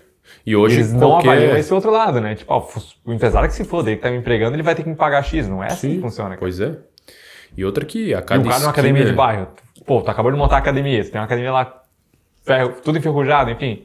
Cara, tu não tem grana pra investir ali ainda pra tornar uma academia. A cada 5 km tem uma academia, né, cara? Qualquer esquinazinha que o cara for, tem uma academia competindo com um empresário que abriu há pouco tempo. É foda, cara, é complicado. Então a gente tem que olhar por esse ponto de vista. Vou exigir pra esse cara que tá iniciando me pagar X salário. Pois é. Não dá, cara. Aí eu tô apontando essa questão porque a gente sempre visualiza esse tipo de discussão lá no grupo. Sim. Eu já tive recente ali. Eu tenho contato com profissionais, cara, direto, os caras reclamando. E os caras que reclamam é os caras que são profissional de academia. Profissional, né? Instrutor de academia. Sim. E até o personal que tá ganhando, desculpa te cortar aqui, o personal que tá ganhando 10, 20 mil reais por mês, o cara não tá preocupado. Se perguntar pra ele, cara, a educação física é desvalorizada? Tá louco, irmão? Você tem problema, velho? Porra, eu ganhando 20 mil reais aqui, o cara na consultoria online, né, trabalhando à distância. Tem gente até que tem equipe por trás, o cara faz um trabalho, um pouquinho mais sofisticado ali. E o cara na sala de musculação se ferrando, cara.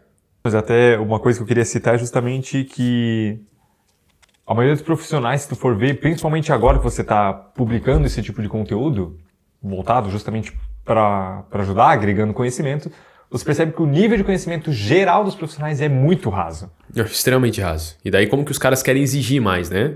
Então, cara, o cara é o cara que replica que fazer levantamento terra aumenta a testosterona. Sim. É o cara que replica que fazer exercício vai aumentar a lactate que o cara tem que diminuir na esteira. Então, como é que um cara desse quer dizer, cara, eu mereço ganhar mais? Cara, tu não sabe a ponta do iceberg do conhecimento que tem. Sim. Que tu precisa adquirir. A gente pode pontuar aqui, ó, para finalizar essa discussão, a gente pode botar 3 pontos principais. O cara que quer se dar bem na educação física. Ó, conhecimento técnico é importante o cara ter, mas não somente isso. Conhecimento em vendas, cara. Você sabe vender? Não adianta nada, cara. Existe um monte de gente aí que... porque eu tenho pós-graduação em biomecânica, cinesiologia, eu tenho pós-graduação em não sei o quê. Cara, o teu aluno não quer saber disso. O teu aluno tá pouco se fudendo pra isso. Você sabe fazer um pitch de vendas pro teu aluno presencial? Ou o teu aluno chega pra ti, cara, você cobra tanto? Eu cobro 50 pila. Então, tchau, vou procurar outro. É o que acontece. O cara não sabe como lidar. Preço e não valor. O cara não sabe lidar com a situação. Como que você faz? Terceiro ponto, que esse eu acredito que talvez seja o mais importante pro cara que tá presencialmente, que a gente já comentou aqui, né, pra unir esses 3 pontos aqui. Localização, velho. Ambiente. Voltando naquela questão que eu comentei, cara, imagina, e eu falei uma questão, e não é uma questão aquela que eu trabalhava numa academia como estagiário, e se tu chegasse para qualquer aluno, cobrava 20 reais, por exemplo, ninguém ia aceitar. Sim. Por aula, né? Tem um monte de academia que é assim, cara. O pessoal não tem um poder aquisitivo tão grande, e o cara fica cada vez mais insistindo ali.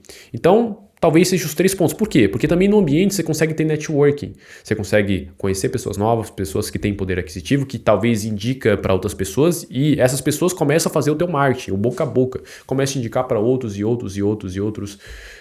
Começa a indicar esses alunos para você, no caso, né? Sim. Então, eu acredito que esses 3 pontos aí são cruciais. Conhecimento técnico, saber vender, que é muito importante, e é os 3 pontos unidos, né? Não adianta o cara saber vender também, conhecimento técnico, foda-se.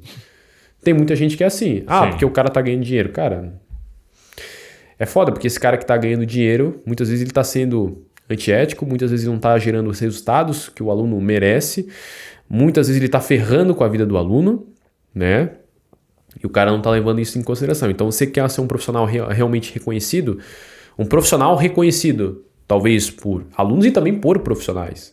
Porque os próprios profissionais, muitas vezes, eles podem te ver como um cara altamente ético, um cara altamente que tem conhecimento, eles podem também indicar alunos, ou, pô, esse aluno aqui tá desistindo de fazer o personal comigo, então eu vou estar indicando um outro personal, Sim. tá? Para você, porque eu confio nesse cara, eu conheço o trabalho dele, ele vai te atender de uma forma de qualidade. Tá? Então eu acredito que esses 3 pontos aqui são os principais. Perfeito. Próxima opinião. Tu queria falar alguma coisa ali? Não. Era isso mesmo. Eu queria falar sobre a questão do... Eles querem... Faço das minhas as palavras do não sei o quê. Não, já tinha falado antes. É justamente por querer ser mais valorizado, mas tu não ter conhecimento e especialização no assunto. Mas vamos sobre a opinião sua sobre treinos da academia. Ai, meu, aí tu pega esses pesado, treinozinhos geral velho. que tu... Tabata Que tu não... Porque o profissional acaba montando, né? Não acaba montando. Até pela alta demanda, né? É foda, cara. Então a gente pega assim, ó, é porque existem academias de bairro, né? Existe academia de rede, principalmente acontece academia de rede. O profissional tá lá e como tu falou, como tu pontuou a questão da demanda, tem muitos alunos. Não tem como individualizar. Atender, individualizar, e tem de academia, não é individualizado, não tem como a gente, é um treino individual, não é treino individual. Por mais que, cara, porque a academia tem, aquele tipo de estúdio que tem 4 alunos, daí não é individual, Sim. Individual é um aluno, uma prescrição, tudo pensado no cara e você acompanhando ali lado a lado com o cara. Isso é individualidade. Mensurando, né?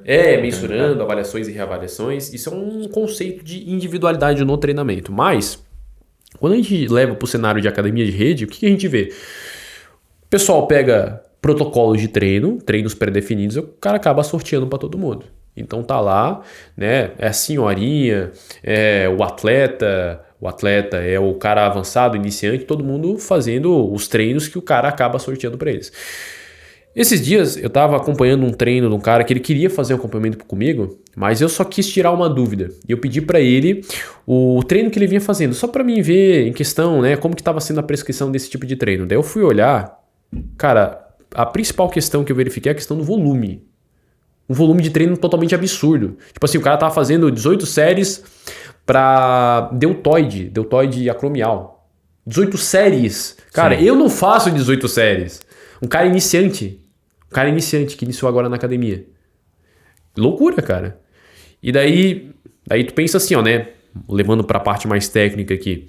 Se o cara tá botando um volume desse agora, para gerar mais adaptação futuramente, vai precisar de mais e mais e mais volume. E outra questão também do acúmulo de fadiga, do dano e outras questões aí que a gente pode entrar. Cara, qual que é o tipo de profissional que tá prescrevendo esse treino? Ponto, né? Qual que é? A pessoa não vai conseguir, mesmo que consiga fazer esse volume total ali... Mas pra quê? Ela não vai conseguir imprimir uma intensidade para aquilo. E é necessário? Porque ela vai fazer, no final vai estar fazendo por fazer. Não vai mais ter resistência e força para fazer um treino de qualidade. Média de treino, do início do treino até o final, e soca. O cara que tá treinando há 3 meses já é intermediário, então vamos botar um métodozinho de treino aqui, já não sei o que, cara. É totalmente... Esses dias, cara... 7, 37. Esses dias, cara, eu não quero falar mal, tá? Não querendo, mas já falando. Eu tava acompanhando um amigo meu, que ele tava, se eu não me engano, acho que era uma palestra de uma academia, que eu não vou falar o nome, uma academia de rede muito famosa. E os caras estavam ensinando o seguinte, os caras que eram professores já há bastante tempo na academia, ensinando outros profissionais que estavam entrando nessa rede de academias, sobre os métodos de treino. E o cara assim, não, porque o iniciante, cara, o que você pode utilizar é um pico de contração com esse cara. Meter um pico de contração, né, uns 5 segundos. Com o intermediário, que passou dos 3 meses ali, você já pode botar um drop set, um triset, um não sei o quê. E cada vez mais o cara ia aumentando. Tipo assim, porra, iniciante você vai botar média de treino? É uma loucura, né, cara? Então, totalmente treino protocolado, os caras não têm conhecimento sobre aquilo. A gente nem vai falar da questão do atendimento, que é simplesmente jogado por aí. E outra coisa que eu acredito que... Tá, tudo bem. Academia de rede, basicamente o pessoal já sabe como funciona. Sim. Vai lá, né? Na verdade, muitas vezes eles já fazem isso para mim que vender um personal. Então o cara tá lá, o cara não recebe um atendimento necessário, o cara percebe que, pô, será que eu tô fazendo certo? Tipo, tô numa academia boa, mas... Daí tem aquela academia que tem um botãozinho do lado, né? O cara aperta o botão, vem o professor. Professor, tá tem certo? Isso? Tem. Tipo um sininho assim, vem garçom? Tem. Loucura. O cara aperta, daí o cara tem um smartwatch, professor, e aparece a notificação no relógio do professor. Daí o professor vem. E aí, professor, tá certo? Daí o professor olha, top, e vira as costas. Por que os caras têm esse tipo de atitude? Eu já conversei com muitos profissionais que trabalham nesse tipo de academia. Sim. E o que eles relatam, na maior parte das vezes, é que o próprio gerente ali daquela rede... É a orientação. É a orientação deles. Cara, você não tem que dar atenção, muita atenção para esses alunos. Entendi. Por quê? Porque senão, né, naquela academia, tem academias, por exemplo, que os caras dão personal na academia também. E é um plano da academia de personal. Ah, entendi. Então, meio que o cara já vai querendo oferecer um personal pro cara. O cara não tá tendo o atendimento que ele precisa. Pô, mas essa é a nossa forma de trabalho. Entendi. Você quer um atendimento mais individualizado? Aí você vai buscar um personal. E o personal a gente Arrasta tem... pra cima. Arrasta pra cima. O personal a gente tem aqui também. Sim. Entendeu? Então é uma jogada dos caras. Só pra deixar ciente aqui pro pessoal. Que o pessoal frequentemente faz isso e o pessoal tá pouco se fudendo. Outra questão que eu vejo é que esse tipo de academia... Cara... tudo bem, é a forma que eles trabalham, só que muitas das vezes eles acabam influenciando na própria forma de trabalho do personal. Porque o cara que está começando agora, por exemplo, um estagiário, um professor, ele vai e entra numa academia dessa, e ele meio que, pela convivência dele e dos outros professores que já são ordenados a ter esse tipo de trabalho, né, de baixa qualidade, esse cara ele vai dar personal, ele faz a mesma coisa. Sim. Ele não leva muito em consideração a prescrição de treino, que foi ensinada lá na academia para ele, e aqui a gente pode entrar em questão de estágio também, lá no estágio que ele aprendeu, ele vai aplicar nos alunos dele, então ele vai fazer protocolo de treino para os alunos dele, ele vai pegar e enfiar um monte de média de treino para o iniciante, para o intermediário. Cara, a gente está falando de questões aqui básicas, muito, muito básicas, extremamente básicas, mas, né, que precisam ser ditas. Então, voltando àquela questão, academia como um todo, né, tinha perguntado. A pergunta foi... Treinos de academia. Treino de academia. Qualquer academia. Richard, mas tem uma academia lá que os caras têm uma atenção. Pera aí, é uma academia ou um estúdio? Né? Por exemplo, aqui em Blumenau, que é a cidade que a gente está gravando o podcast... Sim. Tem muito estúdio que eles atendem 3, 4 pessoas, que é um trabalho mais qualificado, né? Consegue dar uma atenção maior, não que é individualizado, mas o cara consegue dar uma atenção maior pro aluno, o cara realmente está em cima dos alunos, só são 4 alunos. Sim. Realmente o cara pode atender e os caras fazem um treino um pouquinho mais pensando no aluno. Aí a gente está falando então que uma pessoa, por exemplo, uma pessoa leiga que está assistindo esse podcast, o cara tem que buscar um personal. Cara... É complicado porque assim, eu te digo o seguinte, eu digo que se você tem condições financeiras, busque um personal. Sim. Busque um personal, porque nenhuma academia, ou se você não tem tanta condição financeira assim, busque um estúdio, né? Uma segunda opção ali. Porque também tem que olhar pelo lado do cara. Pô, é uma pequena parcela da população, Sim. por exemplo, que ganha mais de 5, 10 mil reais por mês. A maioria da população tem um salário de menos de 3 mil reais. É complicado por essa questão. Não, e não também. quer dizer que a pessoa não vai ter resultado. Ela pode ter resultado. Você vai ter resultado. A diferença é que você não vai ter o melhor resultado, você não vai ter o melhor desempenho daquele resultado. Desempenho. Aquilo não foi pensado no longo prazo para você, então é feito um treino ao longo de um mês, que a gente chama isso, ou pode chamar isso de programação de treino também. Sim. Pô, o treino por um mês, e daí você vai trocando de professor. São treinos que na maior parte das vezes são treinos aleatórios. Né? Simplesmente o profissional que está ali não querendo falar mal, mas já falando. É assim que acontece, infelizmente. Daí vai vir muita gente criticar. Nossa, Richard, porque você está falando mal dos profissionais, só fala mal. Cara, até agora o que a gente debateu aqui, vieram muitas pessoas reclamando, é tudo verdade, cara. É o que acontece. Sim. Nas academias por aí. É só pegar qualquer academia, cara. É complicado uma situação. E não é falando mal, é realmente porque não tem essa possibilidade. A partir do momento que você está pagando, investindo para aquilo, opa, vou dar uma atenção especial para essa pessoa, mas numa academia não tem. E tu percebe que hoje é um negócio muito acessível. Sim. Cara, tem academias aí, por exemplo, a academia que a gente treina, R$70. O cara entra pra treinar, velho. O cara faz um plano anual, por exemplo, Sim. o cara paga R$70. Cara, é muito acessível. E daí o cara pensa, nossa, R$70. Até que a academia que a gente treina, os caras realmente tem um profissionalismo maior. Mas a grande maioria é tudo... Não, e ali vale muito a pena, né? Porque não só o preço, como a qualidade, o espaço é muito bom. A estrutura, geralmente você vai né? pagar esse preço em outro lugar. Ai, nossa, vocês só estão falando bem da academia que vocês treinam, né? Não sei o quê. Não, a gente não tá nem falando o nome da academia. Nem tá falando o nome da academia. Mas existem outras academias que realmente têm uma estrutura muito boa, até os profissionais são mais qualificados. Existe. Existe. Mas na sua grande maioria é tudo uma porcaria. Tudo uma porcaria. E vamos para a próxima opinião? Tá pronto? Essa aqui deixa eu respirar. A gente já falou desse assunto num outro podcast. Não lembro qual foi. Nem sei quantos podcasts a gente já gravou também. Mas voltando para o assédio sexual, já falamos disso. Mas agora também sobre insinuação do assédio sexual. Insinuar, né, que a pessoa está assediando a Exatamente. outra. Acontece muito com nós homens, né? A gente é muito assediado, né, por mulheres, homossexuais. Com certeza. Não, o que acontece, na verdade, é o contrário, né? Depende de quem assedia. Porque o que a senhorinha gosta de assediar os caras, cara. Porra. Isso sempre. Quando eu era professor, então, cara, meu filho, vem cá, me mostra esse exercício aqui. Daí já passando a mão nas costas e descendo, né? Normal. Bombar. Isso é normal, tranquilo. Aí você tem essa questão, né? Então, a grande parte aí das mulheres reclamam que são assediadas por homens. Isso é verdade? Isso é mentira? Não sei, não posso falar, não vi todos os casos. Mas o que a gente vê? Vamos lá. Tá, pode ser que existam assédios sexuais. Não, pode ser não. Existem assédios sexuais. Eu vou colocar minha pele em jogo aqui. Muitos assédios sexuais são cometidos por profissionais. O profissional assedia aluno de personal, o profissional, instrutor de academia assedia. Tanto que tem essa máxima aí que o profissional não pode ver uma novinha na academia. Realmente, tem esse estereótipo. Sim. Passou uma novinha, porra, o cara já vai lá. Não, mas se teve estereótipo é porque ocorreu muito. É porque ocorreu muitas vezes. E na grande parte aí das academias. Então, realmente, as mulheres são assediadas. Mas, cara, e aí quando a gente compara o inverso, quando um homem é assediado, quando mulher casada, homossexual, não questão de ficar olhando, porque olhando todo mundo pode olhar na academia, não tem nenhum tipo de limitação, nenhum tipo de restrição, nenhuma lei que o cara não pode olhar, que a mulher não pode olhar, por exemplo, o outro indivíduo. Só que, cara, realmente indo mais próximo ao assédio sexual.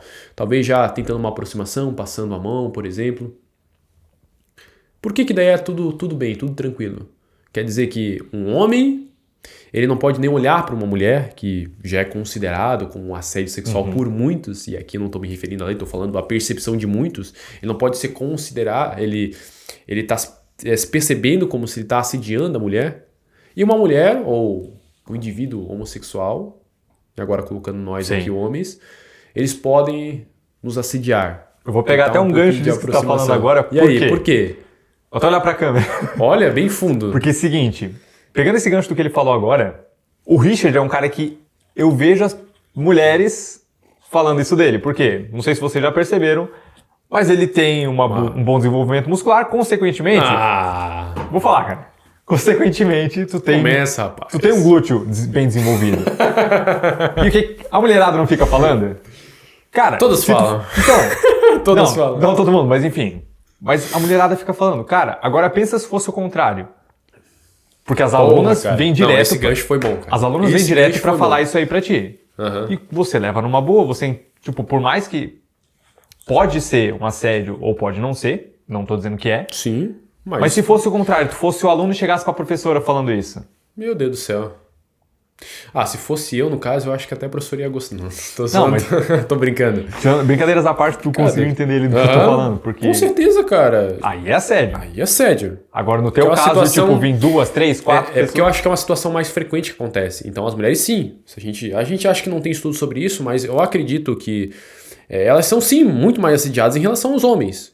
Isso, sim. Quase com certeza. Cara, e eu digo isso que até pela questão que eu estudo bastante sobre o comportamento, isso vai muito mais por questão fisiológica.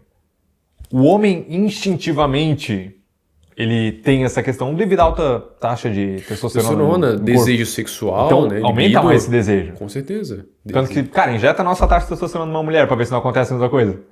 Libido lá em cima. Parecido. Então é uma situação aí complicada. É uma situação complicada, mas tem os dois lados, né? Mas voltando, né, é que assim... insinuação aí. É que eu falo isso porque frequentemente eu sou assediado por mulheres e homossexuais em todo lugar que eu vou. Daí é complicado, cara, e daí eu fico com esse negócio que eu quero falar. Eu sei que na academia eu vejo direto. Tô zoando, pessoal, brincadeirinha. Eu que tenho a minha autoestima muito alta, muito elevada, uma confiança gigantesca. Podemos passar para a próxima, Não precisa ficar com vergonha, Eduardo. Pode falar o que tu quer falar. Não, era só isso mesmo. Só justamente para comentar sobre esse assunto que... Não só pegando um gancho em situações, já peguei tu mesmo. Que daí a gente já pode me pegou? Comprovar isso. Porra, velho. Daí não dá, né, cara? Eu falei homossexual, começou. Começou a insinuação de... Caramba. Já sei. Tá merda, na prática. Agora, pulando as opiniões, vamos voltar para o assunto de conhecimento Que eu sou muito mesmo. lindo, não sei o quê. Ah, não, tá. Pode continuar. A eletroestimulação, na verdade não sei nem o que é isso, tá? Então, a pergunta que é, eletroestimulação funciona? Primeiro, até te perguntando o que é isso. Aquele choquezinho, cara. O famoso choquezinho. Dá choquezinho na pessoa. Vibrador? É. Cara, tu nunca viu um cara, pô, eu quero ficar gigante, velho. Eu vou passar uns fios aqui no meu corpo, vou passar aqui no pescoço, vou ligar uma tomada, eu vou ficar gigante. Cara, eu já vi um negócio, mas é que eu vejo eles usando como pegadinha, não sei se é isso, mas parece uma borboleta, tem uma bolinha no meio, eles colocam nas costas da pessoa e apertam, fica tipo contraindo e a pessoa não consegue tirar. Não sei se é isso. Eu tava brincando. Mas é isso? Mas a eletroestimulação se baseia em uma eletricidade. É como se fosse um impulso nervoso. Nossos neurônios, nosso cérebro funciona por eletricidade. Certo. Então é a mesma eletricidade que a gente tem na tomada. E daí, logicamente, é uma voltagem um pouquinho mais reduzida, né? Uma tensão elétrica um pouco mais reduzida. Sim. Que faz com que a musculatura se contraia. Só que é uma ação muscular, que a musculatura está gerando no local, uma ação muscular isométrica. Tá? Não é que a ação muscular isométrica ela não gere hipertrofia, ganho de força muscular. Mas o que acontece? Na eletroestimulação, ó, vamos supor que aqui tem um eletrodo. Então esse eletrodo está fazendo o meu músculo, meu bíceps contrair. Está vindo uma eletricidade no meu bíceps, como se fosse um impulso nervoso do meu cérebro, e gerando uma contração muscular. Repara que esse bíceps ele está gerando essa ação muscular isométrica, está se contraindo e ele está relaxando. Só que não tem movimento. Não tem movimento articular. Sim. E quando a gente olha para os mecanismos da hipertrofia muscular, qual que é o principal mecanismo associado à hipertrofia muscular? Tensão mecânica. Tensão. Quando o músculo... Não tem como funcionar isso, então. Quando a gente flexiona, por exemplo, aqui flexiona o cotovelo, imagina que eu estou com peso na mão, eu estou vencendo a resistência da força da gravidade associada a esse peso. Sim.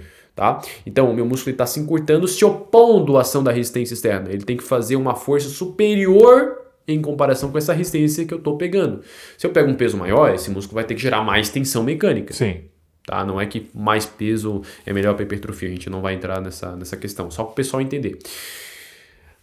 A eletroestimulação, ele faz com que o músculo ele se contrai, ele se mantém no mesmo comprimento, então é uma ação muscular isométrica, só que ele não está vencendo a resistência, ele está ali parado. Sim. Agora a gente tem que falar no que tange ao quê? Se a gente fala de maximização da hipertrofia muscular, não serve pra porra nenhuma. Ah, porque o fisiculturista lá fez um comercial que ele usa, ele não usa aquela merda. Nenhum fisiculturista gigantesco. Tem gente que faz anúncio de aposta online.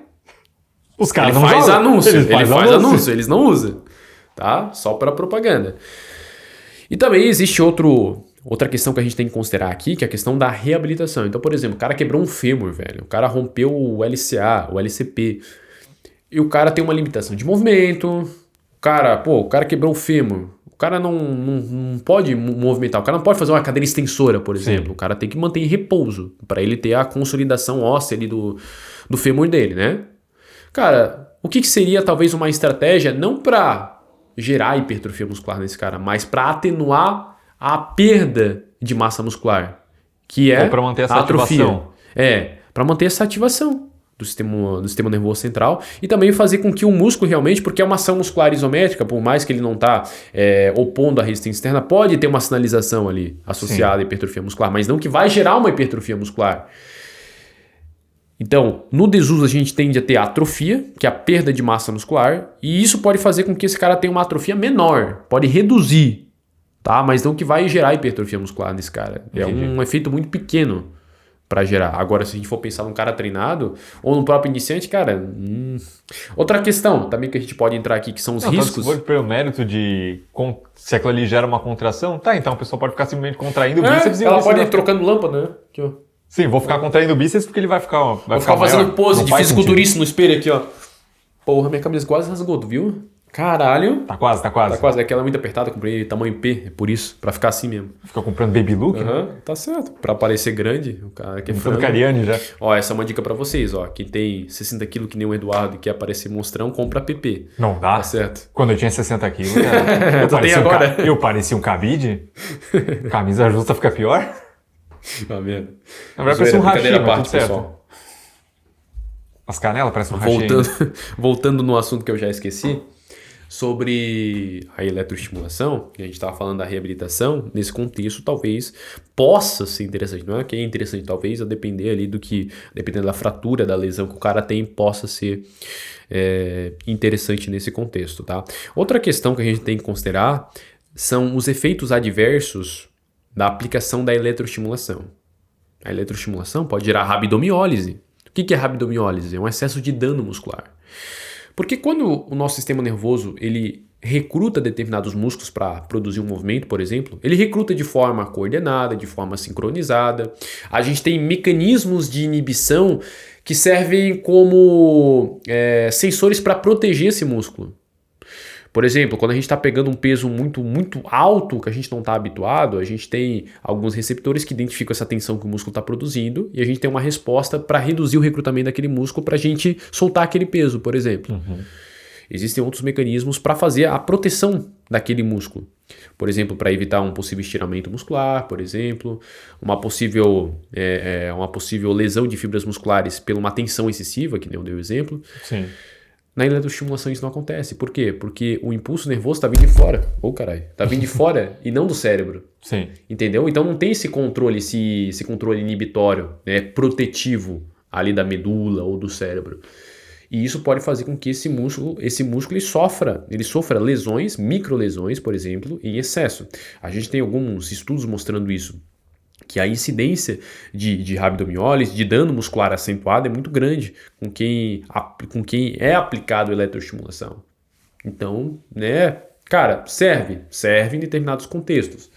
Só que daí, né, o profissional tem que ser capacitado na aplicação da eletroestimulação, tem uma intensidade adequada, tem que ver com quem está aplicando, qual que é o grupo muscular que está sendo aplicado, são fatores que estão influenciando nisso. Mas para maximização da hipertrofia, é perda de tempo, não serve pra porra nenhuma. Pra ganho de força muscular, tudo besteira, tudo picareta. Fazer um corte, né? Tudo Funciona? picareta. Não, tudo picareta. isso aí. Aí, acabou. O lema. Daí passa o final do filme, o memezinho. Uma questão que eu gosto, que eu vejo muita gente usando, essa pergunta aqui também é da hora. Termogênicos emagrecem? Ah, não, daí tu começa com a Termogênico patifaria, é bom, né? Termogênico. É engraçado é a galera comprando cafeína com um negócio que tu termogênico e um negócio que tu burn. E um foguinho desenhado. O que acontece, cara? O termogênico, que ele não é proibido, ele não funciona. E se ele funciona, provavelmente ele é proibido. Por que eu digo isso? Porque a gente pode dividir aqui... pesado. Top. A gente pode dividir aqui didaticamente os termogênicos em não proibidos e os proibidos. Certo. Richard, como assim não proibido e proibido? Você já vai entender. Mas a questão é que eles são proibidos por agências regulamentadoras, como por exemplo a Anvisa, o FDA dos Estados Unidos, que é como se fosse a Anvisa lá no exterior, né? Que eles regulamentarizam a venda desses medicamentos e suplementos. Quando a gente pensa no termogênico, qual que é a ação fisiológica de um termogênico ou de uma substância que se propõe a ser termogênica? O nome está falando, é termogênico, significa geração de temperatura, produção de calor. Eles, teoricamente, aumentam ou aumentariam a produção de calor pelo aumento do gasto calórico. Então eles fazem com que a pessoa gaste mais calorias ao longo do dia. Principalmente, a maioria dos termogênicos, eles se concentram no aumento da atividade do sistema nervoso simpático. O que é o sistema nervoso simpático? É aquele sistema... Boa. Não, o contrário. Que coloca a gente em estado de alerta. Certo. O cara fica ligadão. Quando você está treinando, você tem aumento da atividade simpática. Quando você está no repouso, aqui parado, por exemplo, talvez aqui mais simpática, porque a gente está agitado, mas você está no repouso, você tem maior atividade do sistema nervoso parasimpático. Então o sistema nervoso simpático coloca no estado de alerta. A gente tem mais liberação de adrenalina na corrente sanguínea, tem mais gasto energético, tem mais o quê? Mais lipólise, que é a quebra do triglicerídeo, que é a forma como a gordura é armazenada no nosso corpo. Então você está quebrando gordura literalmente. Tá? Ora, se uma substância faz tudo isso, se aumenta a atividade do sistema nervoso simpático, então emagrece. Então emagrece. Não, peraí. Essas substâncias que eu disse para vocês, termogênicos não proibidos, realmente eles fazem isso? Eles aumentam a ativação do sistema nervoso simpático, aumentam o gasto calórico, aumentam a quebra de gordura? Sim. Só que eles não funcionam para o emagrecimento. Porque a magnitude desse aumento de estimulação simpática é muito pequenininha. Agora, quando a gente pega os termogênicos que são proibidos, como por exemplo, a gente pode citar aqui a efedrina, o clenbuterol, que são também estimuladores do sistema nervoso simpático. Eles atuam por diversas vias, mas no final das contas eles estimulam o sistema nervoso simpático. Eles geram uma alta magnitude de ativação do sistema nervoso simpático. Richard, eles funcionam no que tange aumento do gasto calórico, maior lipólise, sim. Eles funcionam. Então você está falando que eu devo comprar um termogênico proibido, uma efedrina da vida. Vou ficar doidão. Cara, eu não estou fazendo apologia a droga nenhuma. Até porque, e agora vem a parte mais importante, que são os eventos adversos desse tipo de substância. Vamos lá. Quando se aumenta a atividade do sistema nervoso simpático, você não pode aumentar em alta magnitude e por muito tempo, porque você tem aumento de frequência cardíaca, de pressão arterial, você impõe um maior risco de doença cardiovascular. O cara pode passar a virar um hipertenso, cara, por utilização desse tipo de substância. O cara pode ter maior risco, por exemplo, de ter um infarto agudo do miocárdio, um acidente vascular cerebral, hipertrofia do coração, que a gente chama de cardiomiopatia hipertrófica. Então o coração ele fica sobrecarregado, né? Por o coração ele está trabalhando o tempo todo numa alta frequência cardíaca, uma alta pressão arterial. Então a questão é o seguinte, Richard, por que eu falei no começo, né? O termogênico que não é proibido, ele não funciona. E se ele funciona, provavelmente ele é proibido. Porque os que são proibidos, eles geram esse efeito. Só que os efeitos adversos são gigantescos e são por isso que eles são proibidos. Mas uma dúvida em questão a isso. Esses que são os proibidos aí, quer dizer que eles funcionam pro emagrecimento, porque isso acaba sendo uma coisa contraditória, ou eles funcionam pro gasto calórico? Porque tem uma grande diferença nisso. Tem uma grande diferença. Eles auxiliam. Eles podem auxiliar. Porque se a pessoa usar um negócio desse e sair comer pra comendo caralho, X-Bacon... Sim. Então eles auxiliam. Ixi, você tá falando que eu devo utilizar, então, cara, de forma nenhuma. Eu tô falando pra você não utilizar nada, porra nenhuma, velho. E a cafeína? A cafeína vem da classe dos não proibidos. A cafeína também é uma estimulante do sistema nervoso simpático. Só que ela estimula em baixa magnitude. Cara, pra ter uma noção, tem estudos com pessoas que utilizam 5, 6, tomam 5, 6 xícaras de cafezinho, né, por dia. Cara, a magnitude de ativação simpática é muito pequena, tanto que não está associado com risco de doença cardiovascular ao longo do tempo, né? Estudos de 1, 2 anos aí. Não está associado ao risco de doença cardiovascular. Agora, os indivíduos que tomam, por exemplo, acima de 400, se não me engano 400 miligramas por dia de cafezinho, aí já podem ter um risco cardiovascular aumentado. Não somente isso, mas a pessoa ela acaba ficando mais ansiosa e isso pode impactar negativamente no emagrecimento. A pessoa fica mais ansiosa, ela dorme menos. Se ela dorme menos recuperação. Se ela dorme menos, ela tem mais inflamação no organismo dela, ela pode ter. Várias repercussões podem acontecer que aumento de estresse. De estresse. E daí começa. Perda de desempenho no treino. Frustração acaba começando a alimentação. Entendeu? Então é uma roda de fatores que acaba influenciando nisso. Então, para fechar aqui, o que eu posso dizer? Não utilize nenhum. Você quer emagrecer, não utilize nenhum tipo de termogênico. Esse dia um cara disse, mas termogênico não funciona. Não. Os que realmente são liberados, né? Realmente eles não têm impacto significativo. Sim. Se eu não me engano, o cara, se ele tomar 5 xícaras de cafezinho, ao longo do dia ele tem um aumento de 30 calorias de gasto calórico. Aumento, né? O que é? 1 quilo de gordura tem 7.700 calorias. O que isso vai impactar? Então eu vou pro termogênico que é proibido. A longo prazo, ou pode até acontecer a curto prazo, isso pode influenciar e você ter um problemão aí na sua vida. Complicado, uma situação realmente complicada. Perfeito. Acho que resumiu bem essa questão aí dos termogênicos. Então você tem que usar qual? Nenhum, cara, não usa nada. Mesmo se quiser usar, cara, a vida é tua. A vida é tua, tu faz o que tu quer. E cafezinho? Cara, se você tomar 5, 6 xícaras aí por dia, tem alguns estudos que mostram que não está associado ao risco cardiovascular. Então, tranquilo. Por quê? Porque não tem uma alta atividade, não gera uma alta atividade do sistema nervoso simpático. Sim. A gente tem que entender que no repouso, a gente tem um aumento, predomínio da ativação do sistema nervoso parasimpático. O sistema nervoso simpático ele foi feito para preparar o teu organismo em situações de estresse. Por exemplo, lá na época dos caçadores-coletores, homens da caverna, o cara tava andando, o cara viu um tigre. Porra, velho, o tigre olha pra ele e ele pensa assim, cara, eu tenho que lutar ou fugir desse tigre, é uma ou outra. O que eu vou fazer? Aí o cara o cérebro dele entende assim, cara, eu preciso fazer alguma coisa. Esse cara vai lutar ou fugir, algumas ações, eu preciso preparar esses músculos, eu preciso fazer com que o fluxo sanguíneo seja direcionado, eu preciso fazer com que esse cara aumente a frequência respiratória, eu preciso aumentar o campo visual desse cara.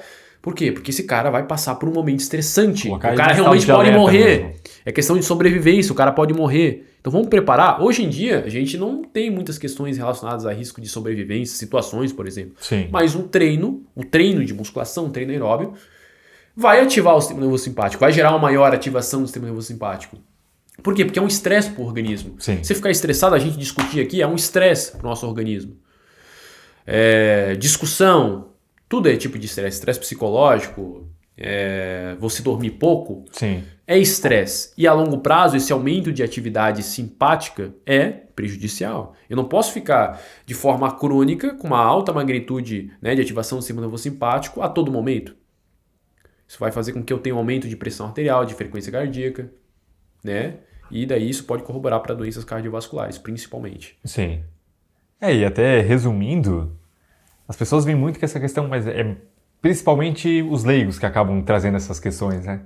Justamente tal coisa emagrece, tal coisa ajuda... A pílula do emagrecimento. Ou tal coisa ajuda a hipertrofia. Cara, resumidamente, não existe uma fórmula mágica, uma coisa mágica que vai ajudar nisso. Cara, tanto a hipertrofia quanto emagrecimento é multifatorial. Multifatorial e constância, né, cara? O cara pegar firme na dieta, no treino, no sono, no cuidado da saúde mental então, dele. Cara, que é muita coisa. Então não adianta querer dizer que tal coisa vai funcionar. Mesmo que aquilo ali funcionasse, cara, na gama total de coisas que você não tá controlando, aquilo ali não vai ser nada. Perfeito. Vou usar um anabolizante porque ele vai me ajudar na hipertrofia. Ele vai auxiliar. Mas e o resto? Como é que tá a tua alimentação? Como é que tá a qualidade do teu treino? Uhum. Como é que tá a qualidade do teu sono? Cara, tudo vai interferir. Perfeito. E é isso. E falando até agora sobre essa questão de qualidade, vamos para cálculos. Ai, cálculo. Eu sou ruim de matemática, era por isso que eu fui para educação física, não para engenharia, cara. Mas tem que calcular, né? Calcular o quê, cara? Volume de treino, volume load. Volume load. Isso eu deixo para planilha calcular. Inclusive, quem quiser, eu tenho um kit de planilhas. São mais de 8 planilhas.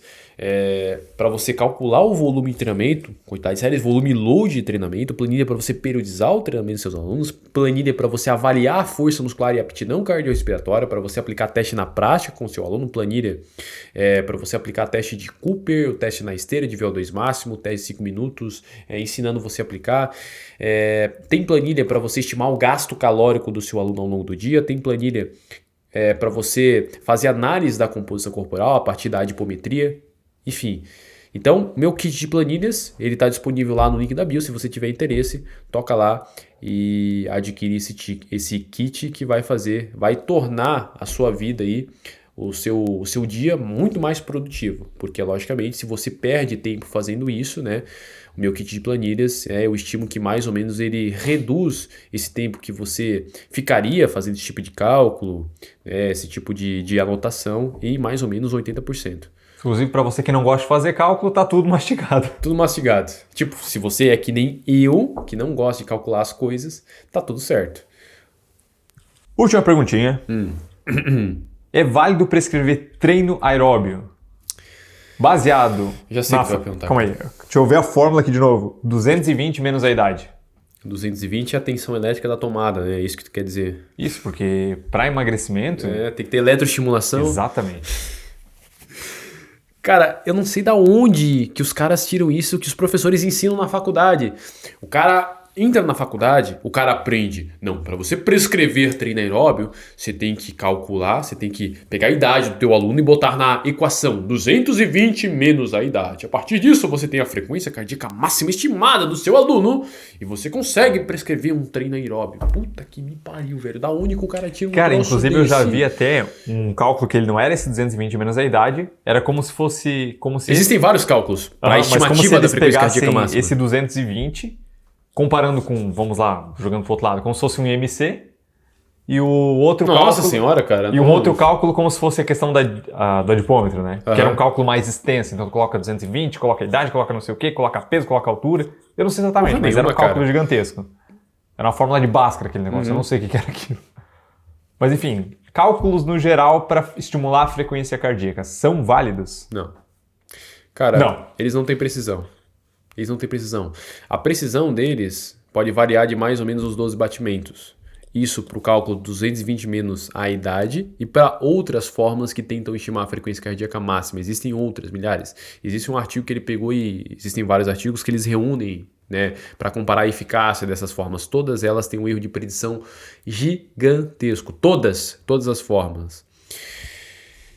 Existe uma questão que o profissional ele aprende, né, que ele tem que pegar o 220 menos a idade, e a única forma da gente realmente conseguir encontrar a frequência cardíaca máxima do meu aluno, e eu não estou dizendo frequência cardíaca máxima para você utilizar isso na prescrição, você não vai utilizar isso na prescrição, só para a gente entender o contexto aqui. Para você saber a frequência cardíaca máxima do teu aluno, só com teste de esforço máximo, só botando o aluno num teste progressivo, aonde o teu aluno vai chegar no máximo. É só dessa forma. E outra, por que você vai utilizar a frequência cardíaca para prescrever treino aeróbio? Você vai utilizar, por exemplo, com cardiopata, que realmente você tem que controlar a frequência cardíaca por uma questão de risco ali. Depois a gente pode conversar depois sobre isso. Sim. A forma mais fidedigna de você realmente prescrever um treinamento, comparar, mensurar, né, controlar a intensidade é através do desempenho do teu aluno. Quando a gente fala, por exemplo, de corrida, treino aeróbico, corrida, por exemplo, é através da velocidade na pista. Você consegue entender qual que é a velocidade, por exemplo, associada ao VO2 máximo do teu aluno, ou seja, o nível máximo de aptidão cardiorrespiratória dele, através de um teste, onde você vai aumentando a intensidade aos pouquinhos, né? Um teste de esteira, por exemplo, ou um teste de Cooper. Existem vários protocolos na literatura para você saber isso, que é um teste de desempenho. Então você compara o desempenho que o teu aluno teve no teste com aquilo que você vai prescrever, tá? A frequência cardíaca máxima ou frequência cardíaca ela não serve para prescrição, por quê? Porque vários fatores influenciam na frequência cardíaca. Bebidas estimulantes, a gente falou da questão do termogênico, o cafezinho pode influenciar no aumento da frequência cardíaca, temperatura do ambiente, estado emocional da pessoa, sono pode influenciar também. Pode aumentar a atividade do sistema nervoso simpático, como a gente já vinha conversado sobre essas variáveis. Sim. E, consequentemente, aumentar ou reduzir essa frequência cardíaca. Então, por exemplo, cheguei hoje para ti, Eduardo, eu falei, cara, fazer o seguinte, você vai correr numa frequência cardíaca, ou seja, você vai encontrar uma velocidade lá na esteira, que você esteja numa média de 130, 140 batimentos por minuto. Beleza, tu fala para mim. Tu bota em 9 km por hora, tu vai dizer, Richard, cheguei ali, 135, 140 batimentos. Beleza. Daqui uma semana, eu peço para te fazer o mesmo treino, na mesma intensidade. Beleza, você vai botar nos 9 km por hora, porque foi a intensidade do treino passado. Eu já encontrei. Só que daí você verifica que nos 9 km por hora, você não está a 135, 140 batimentos. Você está a 160 batimentos. Ô, louco, Richard, mas como assim? Não, peraí, então eu vou reduzir a velocidade. Só que você está reduzindo a velocidade, você está reduzindo a intensidade. E repercussão que aquilo vai ter no teu organismo. Você está reduzindo a dose de treinamento. Pode ser que esse treino talvez não vai gerar adaptação em ti, porque tu já é um cara treinado. E daí tu se baseando pela frequência cardíaca, como ela se modificou em relação à última sessão de treino, você pensou que teu ajuste da intensidade estava inadequado, mas estava adequado. Só que a frequência cardíaca ela pode alterar por esses fatores que eu acabei de falar para ti. Pode ser que tu tomou uma quantidade de café um pouquinho maior, pode ser que estresse emocional, sei lá, tu estava vindo para academia, quase tu foi atropelado por um carro, tava atravessando a faixa de pedestre, quase foi atropelado. Chegou na academia com o coração saindo pela boca. Sim. Frequência cardíaca lá em cima, pressão arterial. São fatores que vão poder influenciar a temperatura do ambiente. Então, nesse dia que eu estava treinando, estava mais quente, por exemplo. Então, não tem como a gente prescrever nem pela frequência cardíaca máxima ou frequência cardíaca de reserva que o pessoal utiliza. Não é uma forma... Reserva ou repouso? Não. É frequência cardíaca de reserva. Que eles chamam. É uma equação para chegar lá. É a frequência cardíaca máxima menos a frequência cardíaca de repouso. Certo. Tá? Aquela que tu mensura depois que tu acorda, por exemplo. Né? Tu pode fazer uma medição. Mas, basicamente, não é adequado fazer prescrição de treino, e qual seria tempo. O modelo correto, então, de fazer essa prescrição? Teste de desempenho. Você aplica um teste de desempenho. É que assim, não é que você não pode aplicar. Você até pode aplicar, só que saiba que tem esse erro de predição no teu treino, né? A forma mais adequada é teste de desempenho. Aplicar teste, e daí tem que ser no mesmo exercício que o teu aluno for fazer. Então, por exemplo, meu aluno é corredor de rua. Eu posso aplicar nele, por exemplo, um teste de 5 minutos, que é um teste onde eu peço para ele correr ao redor de um quarteirão, ao redor de uma pista. Eu tenho que metrificar, então eu tenho que ter a quantidade a distância, né, dessa pista, o percurso que ele vai percorrer. Sim. E eu vou pedir para ele, vai fazer um aquecimento ali progressivo, e eu vou pedir para ele, dentro de 5 minutos, correr a máxima distância possível.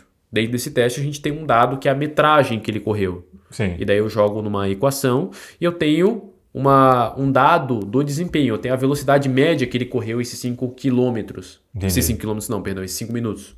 Eu tenho a velocidade média numa fórmula de velocidade. Isso daqui eu posso utilizar para prescrição. Isso daqui, ó, a gente associa com o VO2 máximo dele. É a velocidade que é associada ao nível máximo de aptidão cardiorrespiratória desse cara. E daí, por exemplo, se eu quero prescrever um treino para esse cara, um treino leve. Hoje é treino leve. Quero prescrever a 50% do VO2 máximo. Como que eu faço? Vamos supor que nesse teste o resultado foi 12 km por hora. A velocidade média que ele rodou ali durante os 5 minutos.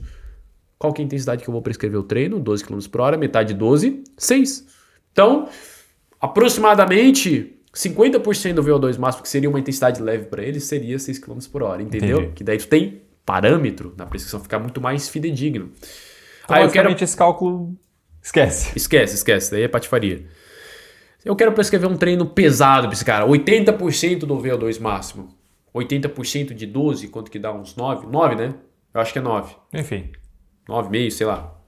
9 km por hora, eu vou pedir pro cara correr. Richard, como que eu vou saber se eu tô correndo a 9 km por hora na rua? Você vai pedir pro teu aluno controlar através do pace. Daí você pode jogar numa equação também, né? Que você calcula a velocidade pelo tempo que ele percorre um determinado percurso. Sim. Você consegue saber, o cara consegue controlar ali no smartwatch, no relógio dele. Se tiver na academia melhor, ele controla através da velocidade na esteira. Sim. Ponto final. Desempenho. Isso serve para bike, isso serve para o elíptico ou outros tipos aí de ergômetros também. É uma forma prática, né, da gente estar aplicando isso. Não precisar teste de VO2 máximo no laboratório, o cara analisar o lactato na corrente sanguínea. Isso daí você aprende na faculdade, na pós-graduação, não sei por que você aprende, que você não aplica na prática, não serve para nada. Não, uma coisa até pegando sobre cálculo, vamos jogar ao lado do cálculo de 220 menos a idade, como se fosse pro lado da musculação, tá? Então, vamos pegar a idade da pessoa e vamos fazer um cálculo dela que tu vai levantar tanto no terra e tanto no supino. Só pra ter uma ideia de como e a história dessa fórmula é muito engraçada, que até hoje não se sabe de onde que o cara que inventou essa fórmula tirou isso. Cara, inclusive eu tava olhando nas esteiras. Nas esteiras. Até hoje os caras tem uma tabelinha baseada nesse cálculo. Não tem uma zona de queima de gordura? Tu já deve ter visto isso.